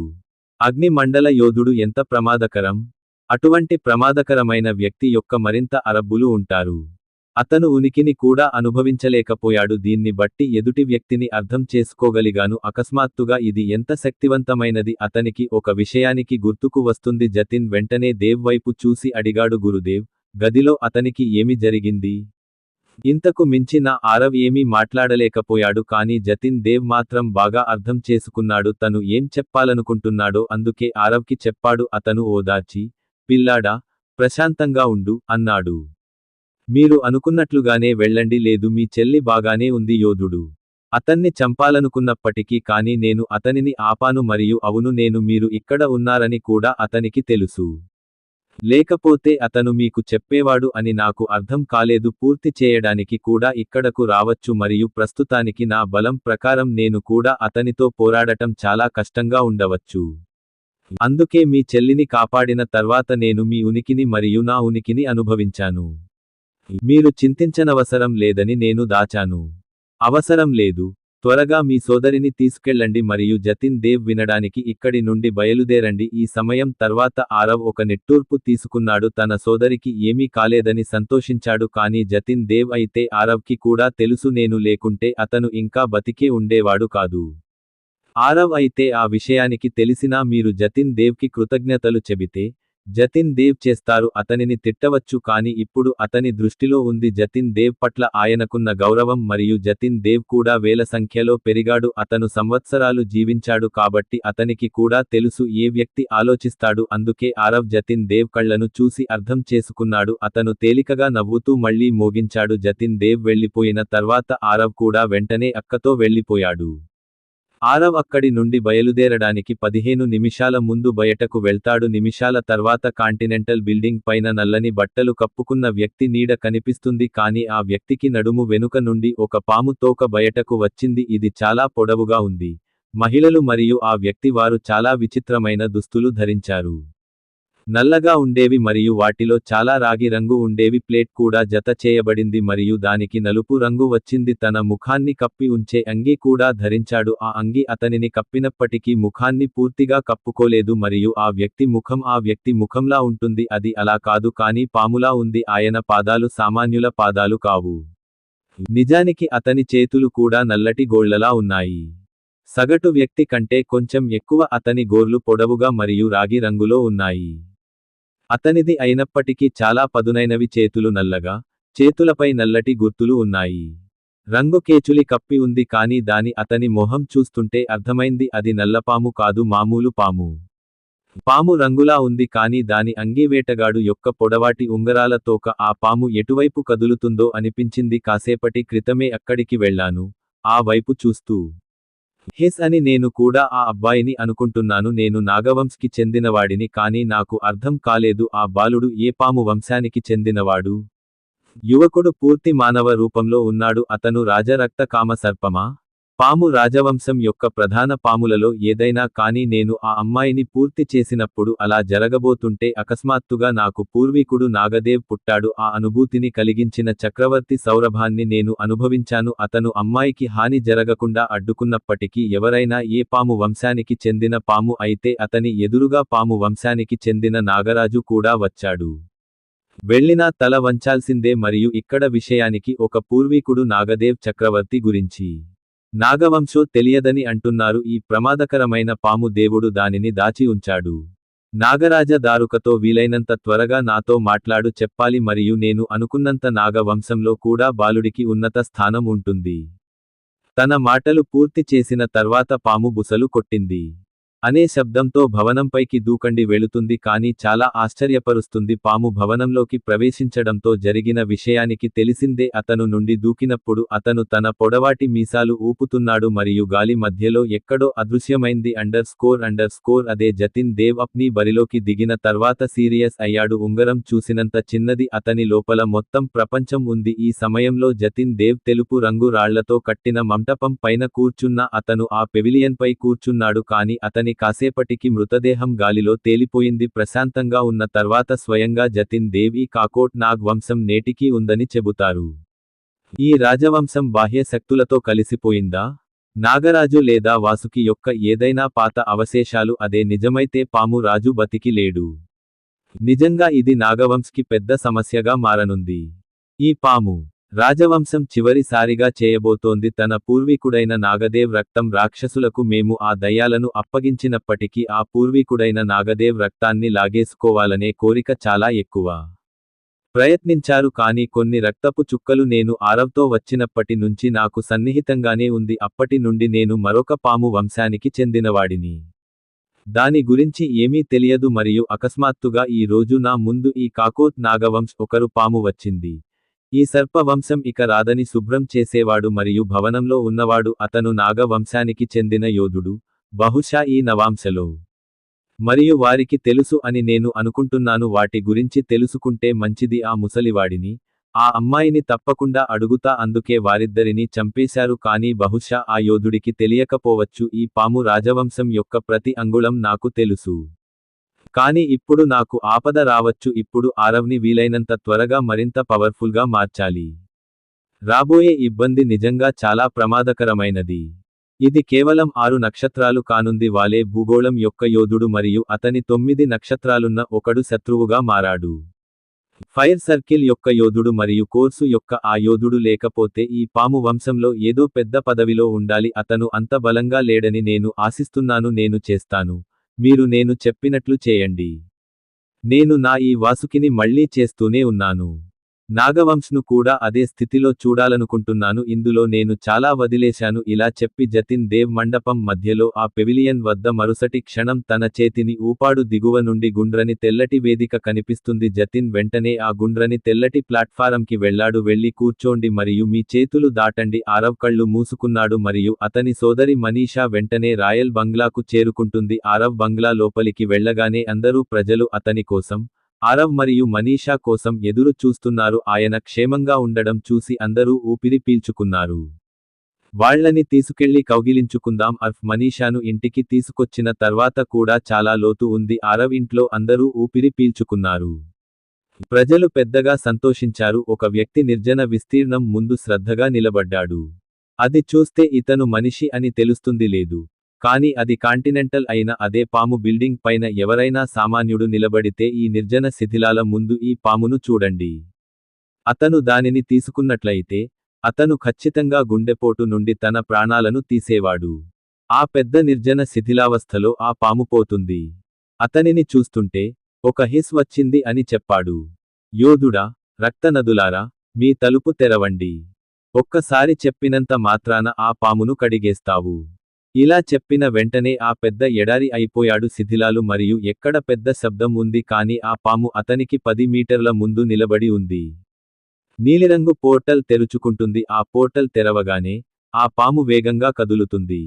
ఆమె లోపలికి వెళ్లడానికి ఆమె లోపలికి వెళుతుంది. ఆ వెంటనే పోర్టల్ కూడా మూసివేయబడుతుంది మరియు మొత్తం శిథిలావస్థ నిశ్శబ్దంగా మారుతుంది. ఆ పాము పోర్టల్ ద్వారా భిన్నమైన ప్రపంచం. నేను ఈ ప్రపంచంలో తిరిగాను. ప్రతిచోటా పచ్చదనం ఉండేది. ఇక్కడ అడవి లేదు. కొద్ది దూరం నడిచాక జంతువు కనిపించలేదు. పాము ఒక పెద్ద తలుపు లోపలికి వెళుతుంది. తలుపు లోపలికి వెళ్లిన వెంటనే ప్రపంచం నలుమూలల నుండి అర్ధనాలు కనిపించాయి. వాటిని చూస్తుంటే ఇక్కడ అనిపించింది అక్కడ అలసిపోయిన మూడ్లో పాములు కనిపిస్తున్నాయి. విష్ఫుల్ థింకింగ్ పాములు ఇలా నిండిపోయాయి. ఆ గది అంతా కోరికతో నిండిన పాముతో నిండిపోయింది. పాముల ప్రపంచంలో పాము రాజవంశంలోకి కార్ కోటక్ వచ్చాడు. ఆ నల్లని బట్టలు వేసేటప్పటికి పాము అక్కడే ఉంది. పాము ధరించడం చూస్తే అందరూ మిమ్మల్ని గౌరవిస్తారు. వారి తలలు వంచడం ప్రారంభించండి మరియు దీనికి కారణం ఎందుకంటే అది సర్పరాజు 8 పాదరక్షలు. వాటిలో ఒకటి పాలు మరియు దాని బలం కూడా. ఈ 9 స్టార్ ఫైర్ జోక్ కాదు. ఈ పాము కొంతకాలం మండల యోధుడు రాజభవనం, ఒక పెద్ద రాజభవనం ముందు వస్తుంది. ఎదురుగా చేతిలో 2 సగం పాములు అక్కడ అతనిని పట్టుకుని రక్షించడం. ఆ పాముని చేరిన తర్వాత శబ్దం. పాము ఆ శబ్దాన్ని 2 అర్థాలతో చేస్తుంది. అది విన్న తర్వాత అతను కూడా బుసలు కొడుతున్నాడు. తర్వాత ఇద్దరూ చేతులు ఊపుతూ రాజభవనం నుంచి వెళ్లిపోయారు. తలుపు తెరిచిన తర్వాత తలుపు తెరవండి. అతను పాము ప్యాలెస్ లోపలికి వెళ్తాడు. ఈ ప్యాలెస్ పురాతన కళాఖండాలతో నిర్మించబడింది. వేరే రకమైన రాయిని తయారు చేయడానికి రాళ్లపై ఉపయోగించబడింది. అనేక రకాల పాముల చిత్రాలను చెక్కారు. ఎక్కడో సగం పాము, ఒకచోట నిండు పాము, ఎక్కడో ఆ పాములా కనిపించే పాములు ఉన్నాయి. చిత్రంలో చాలా పాములు వాటి భారీ రూపంలో కూడా ఉన్నాయి. ఒక ముఖి నుండి 7 ముఖి వరకు చూపించబడ్డాయి. అన్ని రకాల పాముల చిత్రాలను గీశారు. అయితే ఆ పాము వీటిపై పెద్దగా దృష్టి పెట్టదు. అతను ప్యాలెస్ లోపలికి నేరుగా యాక్సెస్ ఇస్తాడు. కొద్దిసేపటికి పాము అటువైపుగా కదలడం ప్రారంభించింది. మీటింగ్ హాలుకి వచ్చారు. మీటింగ్ హాల్కి వచ్చారు. వెంటనే ముందు గుండ్రని మెట్లు నిర్మించబడ్డాయి మరియు మెట్ల పైభాగంలో ఒక పెద్ద వేదిక ఉంది. కానీ దానిపై విలాసవంతమైన సింహాసనం ఉంది. సింహాసనాలపై రాజుల వలె 50 నుండి 55 సంవత్సరాల వయస్సు గల వ్యక్తి బట్టలు ధరించాడు. కూర్చున్నప్పుడు అతని ప్రకాశం చాలా బలంగా అనిపించింది. ఆ వ్యక్తి తలపై బంగారు కిరీటం ఉంది. అతను లోపలికి వచ్చిన పాము కూడా ఉంది. పాము ఆ వ్యక్తి ముందు తల వంచుతుంది. కాకోట్ నాగ్ వంశానికి చెందిన శేష్ నాగ్ అని చెబుతారు. రాజుకు సర్పదూత నమస్కారాలు. సర్పదూత మాటలు అది విన్న తర్వాత వ్యక్తి నిండుగా మరియు బొంగురు పోయాడు. దర్భంగా తన స్వరంలో అతనితో ఏమి చెబుతున్నాడు? విషయానికి ఏమిటంటే, మీరు ఈ విధంగా సర్ప వంశానికి తిరిగి వచ్చారు. ఆ సింహం అని ముందే చెప్పాను. కుటుంబ రాజును చంపిన తర్వాత మాత్రమే తిరిగి వచ్చాడు. తిరిగిరా, ఇంత తొందరగా ఎలా వచ్చావు? మీరు ఆ పనిని త్వరగా పూర్తి చేశారు. ఆ వ్యక్తి మాట విన్నాక పాము ఏ నాగరాజుకు దర్భంగా అని పేరు పెట్టారు. నన్ను క్షమించు అని నాగరాజా అన్నాడు. నేను కాని నా పని చేయలేకపోయాను. ఇలాంటి వార్తలు వింటే మీరు షాక్ అవుతారు. దర్భంగా గురించిన చర్చ భూమి క్రింద నుండి జారిపోతుంది. పాము రాజు దర్భంగకు వింతగా అనిపించింది. దీన్ని బట్టి చూస్తే దీనిని దర్భంగా అంటారు. ఇది విన్న తర్వాత మీకు ఏమి తెలిసింది? నేను దర్భంగా చాలా ఆశ్చర్యపోతాను. బహుశా నేను కాకోత్ నాగ వంశానికి చెందినవాడినని మీరు మరిచిపోతున్నారు. నేను పాములకు రాజు. ఇది ఎలాంటి విషయానికి కావచ్చు? నన్ను కదిలించగలవాడు. ఈ నాగరాజు దర్భంగా సంభాషణ విన్న తర్వాత ఇలా అన్నాడు. నాగదేవ్ సామ్రాట్ పూర్వీకుడు భంగా. ఈ 6 పదాలలో నాగరాజు చాలా పొందాడు. మొన్నటి వరకు పెద్ద దెబ్బ కొట్టిన నాగరాజు నాకు చాలా బలంగా అనిపించింది. ఈ 6 మాటలు వింటేనే అతని అహంకారమంతా దర్భంగా వారికి చెప్పినప్పటికీ వెళ్ళిపోయాడు. పూర్వీకుడు నాగదేవ్కి తప్ప మరేమీ చెప్పలేదు. చక్రవర్తి నాగరాజు ఈ 3 మాటల్లో వారి అడుగుల తాళంతో నేల జారిపోయింది. ఆ మాటలు అతన్ని చాలా భయపెట్టాయి. ఇప్పటికి తన గొంతు కూడా ఎండిపోయిందని నాగరాజు తనను తాను ఇక్కడ అత్యంత శక్తివంతమైన వ్యక్తిగా భావిస్తాడు. మనిషి అంగీకరించాడు. కాని ఈ మాటలు నాగరాజు అహంకారాన్ని బద్దలు కొట్టాడు. ఈ 3 పదాల వెనుక ఉన్న విషయానికి అతనికి బాగా తెలుసు. ఒక వ్యక్తి ఎంత ప్రమాదకరమైనవాడు. అతని బలం అతను చేయగలదు. విశ్వం మొత్తాన్ని కదిలించగలదు. దర్భంగా తన నాగరాజు పరిస్థితిని చూసినప్పుడు అది చూసి తను కూడా చాలా భయపడిపోతుంది. అతను తన తదుపరి కథ చెబుతాడేమోనని భయపడ్డాడు. నాగరాజు సింహాసనం నుండి తడబడ్డాడు. వాడు పడిపోయినా దాని గురించి అతనికి చెప్పడం ముఖ్యం. అందుకే నాగరాజు వైపు చూస్తున్నాడు. నీ ఆర్డర్ గురించి సీరియస్గా చెప్పాడు నాగరాజు. దాని ప్రకారం ఆ ముసలివాడికి, అమ్మాయికి చెప్పాను. వారిద్దరినీ నా వలలో బంధించాను. యువరాజ్ ఆరవ్ సింగ్ ఉపయోగిస్తున్నారు. ఒంటరిగా ఫోన్ చేసి అక్కడ ఉన్నాడు. నేను ఒంటరిగా వచ్చాను. కానీ వారిద్దరూ తక్కువ భక్తులు. మానవులలో మరియు వారి ప్రజలలో ఏకైక వ్యక్తి ఆగలేదు. వాళ్లందరికీ క్యారెట్లు, ముల్లంగిలు ఇచ్చాడు. ఇది చూసి నేను ఆశ్చర్యపోయాను. ఆ అబ్బాయి చాలా విచిత్రమైన టెక్నిక్స్ వాడాడు. అతని టెక్నిక్లను నేను ఉపయోగించాను. అతని పేరు కూడా నాకు తెలియదు. అతన్ని ఆపాలని నాకు అనిపించింది. తన సోదరిపై దాడి జరిగితే కాబట్టి అతను వెళ్తాడు. కానీ మరిన్ని వివరాలు చెప్పిన తర్వాత మాత్రమే. దర్భంగా శరీరమంతా వణికిపోయింది. దర్భంగా ఇంకేమీ చెప్పడానికి భయపడుతోంది. నేను అక్కడే ఉండి అకస్మాత్తుగా దర్భంగాలో ఆగిపోయాను. ఇది చూసిన నాగరాజు పరిస్థితి కూడా విషమించింది. కానీ నాగరాజు ధైర్యం కూడగట్టుకుని దర్భంగా విడిచిపెట్టాడు. అడుగుదాం. కానీ తర్వాత ఏమైంది? దర్భంగా నాగరాజు నుండి ఇది విన్న తరువాత దర్భంగా గొంతు ఎండిపోయినట్లు అనిపించింది. నాగరాజు తనతో ఏమీ చెప్పనట్లు ఉన్నాడు. అయితే బలవంతంగా అతని ప్రాణాలను తీయడానికి ప్రయత్నించండి చేస్తున్నారు. దర్భంగా దాని గురించి ఎంత ఎక్కువ ఆలోచిస్తే అంత ఎక్కువ అతని గుండె వేగం కూడా పెరుగుతూ వచ్చింది. అతని గుండె చప్పుడు బయటకి కూడా వినిపిస్తోంది. ఆమె గుండె చప్పుడు వింటున్నట్లుగా ఉంది. మెల్లగా బుల్లెట్ ట్రైన్లా అనిపించింది. నాగరాజు దర్భంగా నుండి ఊపందుకుంటున్నాడు. అతను చాలా శక్తివంతంగా ఉండేవాడు. దర్భంగా గుండె చప్పుడు వినబడుతోంది. దర్భంగా పరిస్థితి చూస్తుంటే నాగరాజు ధైర్యం కూడా సన్నగిల్లింది. దర్భంగా ఎంత ఉందో బాగా తెలుసు. ఎవరైనా తన హృదయంలో దీన్ని కలిగి ఉంటే మరింత శక్తివంతమైనది. అది ఎంత భయాన్ని సృష్టించగలదు? నాగరాజు విన్నప్పుడు మరింత శక్తివంతంగా ఉంటుంది. ఇక్కడ మనం ఒక పూర్వీకుడు నాగదేవ్ సామ్రాట్ గురించి మాట్లాడుకుందాం. అది జరిగితే కనీసం ఆ యోధుడు పితృదేవత మండలానికి చెందిన వారై ఉండాలి. దేవ్ సామ్రాట్ మండలానికి ముందు మండలం ఇది. ఈ సర్కిల్ అధిక అమర వర్గం. నేను కూడా ఈ కారణంగానే అగ్రస్థానంలో ఉన్నాను. దాని గురించే ఆలోచిస్తూనే నాగరాజుకు గూస్బంప్స్ వస్తుంది. అక్కడికి వెళ్లి దర్భంగా గురించి బాగా తెలుసు అని ఎంత ప్రయత్నించినా అయితే అక్కడ జరిగిన సంఘటన గురించి నాగరాజుకు తెలిసింది. అందుకే కళ్ళు మూసుకున్నాడు. ఆగి దీర్ఘంగా, లోతైన శ్వాస తీసుకుంటుంది. అతను పాము అయినప్పటికీ అతనిది తాను మనిషిలా ప్రవర్తించాడు. తేరుకున్న తర్వాత నెమ్మదిగా దర్భంగా కళ్ళు తెరిచి నాగరాజు వైపు చూస్తున్నాడు. అతడిని చూసి చాలా సీరియస్గా అంటున్నాడు నాగరాజా, నేను నీకు చెప్పాను సింగ్ సోదరిపై దాడి చేయబోయాడు, కానీ అప్పుడు కనిపించని తెలియని శక్తి ఆగిపోయింది మరియు ఆ అదృశ్య శక్తి నేను అతనిని పట్టుకున్నందుకు దేవునికి ధన్యవాదాలు. నేను వెంటనే సమయానికి వెనుదిరిగాను. ఆ అదృశ్య దాడి నుండి నేను రక్షించబడ్డాను. మొదట్లో ఆ అమ్మాయినే కదా అనుకున్నాను, దాని చుట్టూ ఒక రకమైన రక్షణ కవచం ఉంది, అందుకే వెంటనే లేచి నిలబడ్డాను. అతను అమ్మాయిపై దాడి చేయబోతే నేను చేస్తాను. అమ్మాయి ఎప్పుడు కనిపించలేదు. నేను ఆమె ప్రకాశం అనుభూతి చెందడానికి ప్రయత్నించాను, కాబట్టి నేను ఆమె సౌరభాన్ని కూడా అనుభవించలేను. కానీ ఆ అమ్మాయి ఔరా చూసాక నాకు చాలా ఫీలింగ్ కలిగింది. నాకు అక్కడ చాలా ఔరా అనిపించింది, కానీ నాకు ఒకటి కాదు రెండు శక్తివంతమైన ఆరాస్ ఉన్నాయి. నాకు ఒక ప్రకాశం అనిపించింది. అది ఒకలాగా ఉంది. దిగువ అమర స్థాయి నీటి రాజ్యం యొక్క యోధుడు ఒక ప్రకాశం ఉండవచ్చు, కానీ ఆ ఇతర ప్రకాశం నా ప్రకాశాన్ని నాశనం చేసింది. అది విచ్ఛిన్నమైంది మరియు అతను కనిపించని పాము కవచం కూడా విరిగిపోయింది. పాము కవచం మీకు కూడా తెలిసి ఉండవచ్చు. నాగ్రాజా నాగదేవ్ లేదా నాగదేవ్ నుండి మాత్రమే పైనుండి పాము మాత్రమే ఆ పాము కవచాన్ని ఛేదించగలదు. ఇది చూసి నేను కూడా ఆశ్చర్యపోవచ్చు.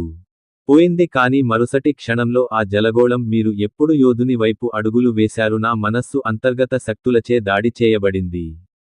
జరిగింది మరియు నా మనస్సులో ఒక హెచ్చరిక ధ్వనించింది. ఆ వార్నింగ్ దర్భంగాలో చాలా బిగ్గరగా ఇచ్చారు. కథ చెప్పడానికి కూడా ధైర్యం, కానీ సమయం వచ్చినప్పుడు ఆ వార్నింగ్ ఇచ్చాడు. కాబట్టి దర్భంగా శరీరం అలిసిపోయిందని అతను భావించాడు. ఈరోజు కథంతా ఇక్కడ చెబుతున్నట్లుగా అనిపించింది. నేను మీకు చెప్పిన వెంటనే అతను చనిపోతాడు. కాని ఇప్పటికీ దర్భంగా ధైర్యం చేసి నాగరాజుతో చెప్పింది, నేను ఆ అంతర్గత శక్తుల నుండి దాడికి గురవుతున్నాను.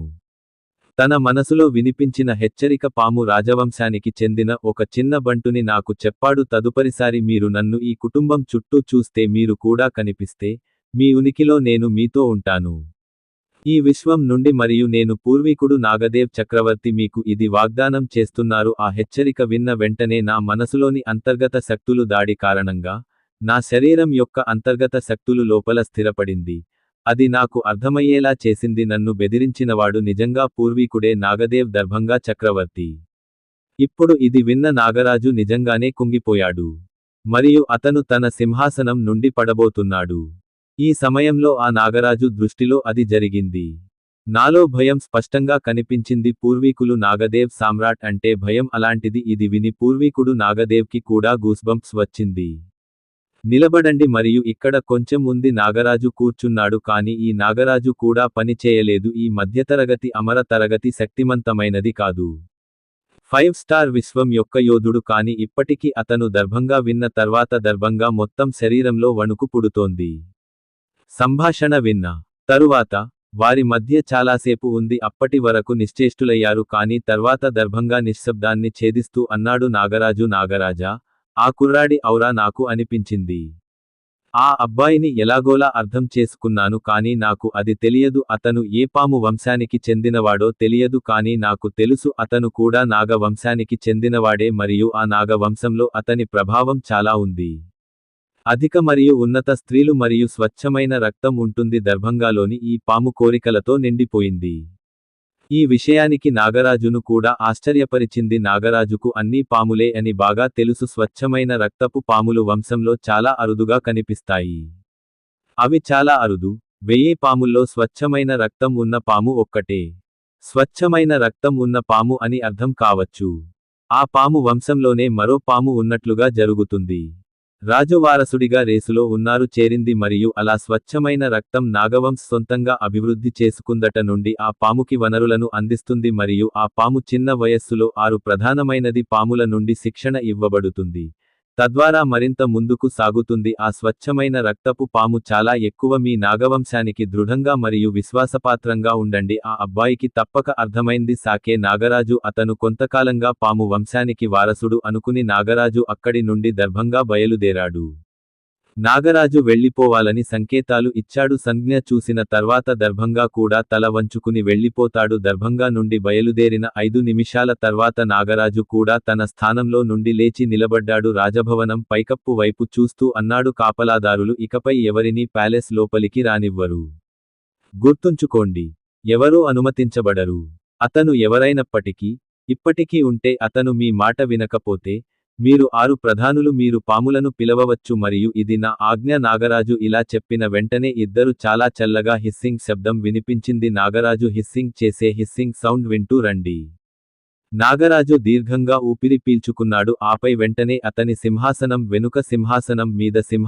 వెనుక వెళ్ళు నక్షత్రాల ఆకారంలో స్థలం నిర్మిస్తున్నారు నాగరాజు వెంటనే తన విశ్వంలో ఉన్నాడు నుండి నక్షత్ర ఆకారపు కీని బయటకు తీస్తుంది ఆపై ఆ ప్రదేశం లోపల ఆ నక్షత్రం వెంటనే నాగరాజు పెట్టి తిప్పేశాడు అలా చేస్తే నాగరాజు సింహాసనం మొత్తం కదిలిపోతుంది. నాగరాజు కొంతసేపటికి కదిలిన తర్వాత వెళ్తాడు.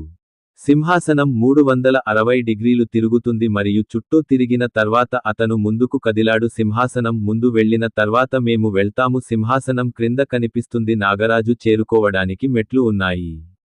వెంటనే ఆ నక్షత్రం తాళం తీసి నాగరాజు మెట్లు దిగుతున్నాడు దిగిన 1 నిమిషం తర్వాత అతను సింహాసనానికి తిరిగి వచ్చాడు తిరిగి దాని స్థానానికి మరియు గాలి దిశకు తిరిగి వెళుతుంది నేను 360 డిగ్రీలు తిప్పాను మరియు అదే స్థితిలో ఉన్నాను. మళ్లీ గతంలో ఉన్న స్థితికి వస్తుంది అది నాగరాజుది అని కూడా ఊహించి ఉండరు సింహాసనం కింద ఇలాంటివి నాగరాజు ఆ లక్ష్యాలను క్రమంగా సాధిస్తాడు. మేము దిగి వచ్చి సుమారు 3 నిమిషాలు నడిచాము. దీంతో నాగరాజు నేరుగా వారి నుంచి దిగివచ్చాడు ఇలా నేరుగా దిగి వచ్చాక నాగరాజా లేత పసుపు కాంతి కిందకు వచ్చింది నాగరాజు ఆ ప్రదేశానికి వచ్చి ఒకవైపు వెళ్ళాడు. పెద్ద ఇనుము ఎక్కడుందో వెతుకుతున్నారు ఆ తలుపు పైన ఒక తలుపు ఉంది.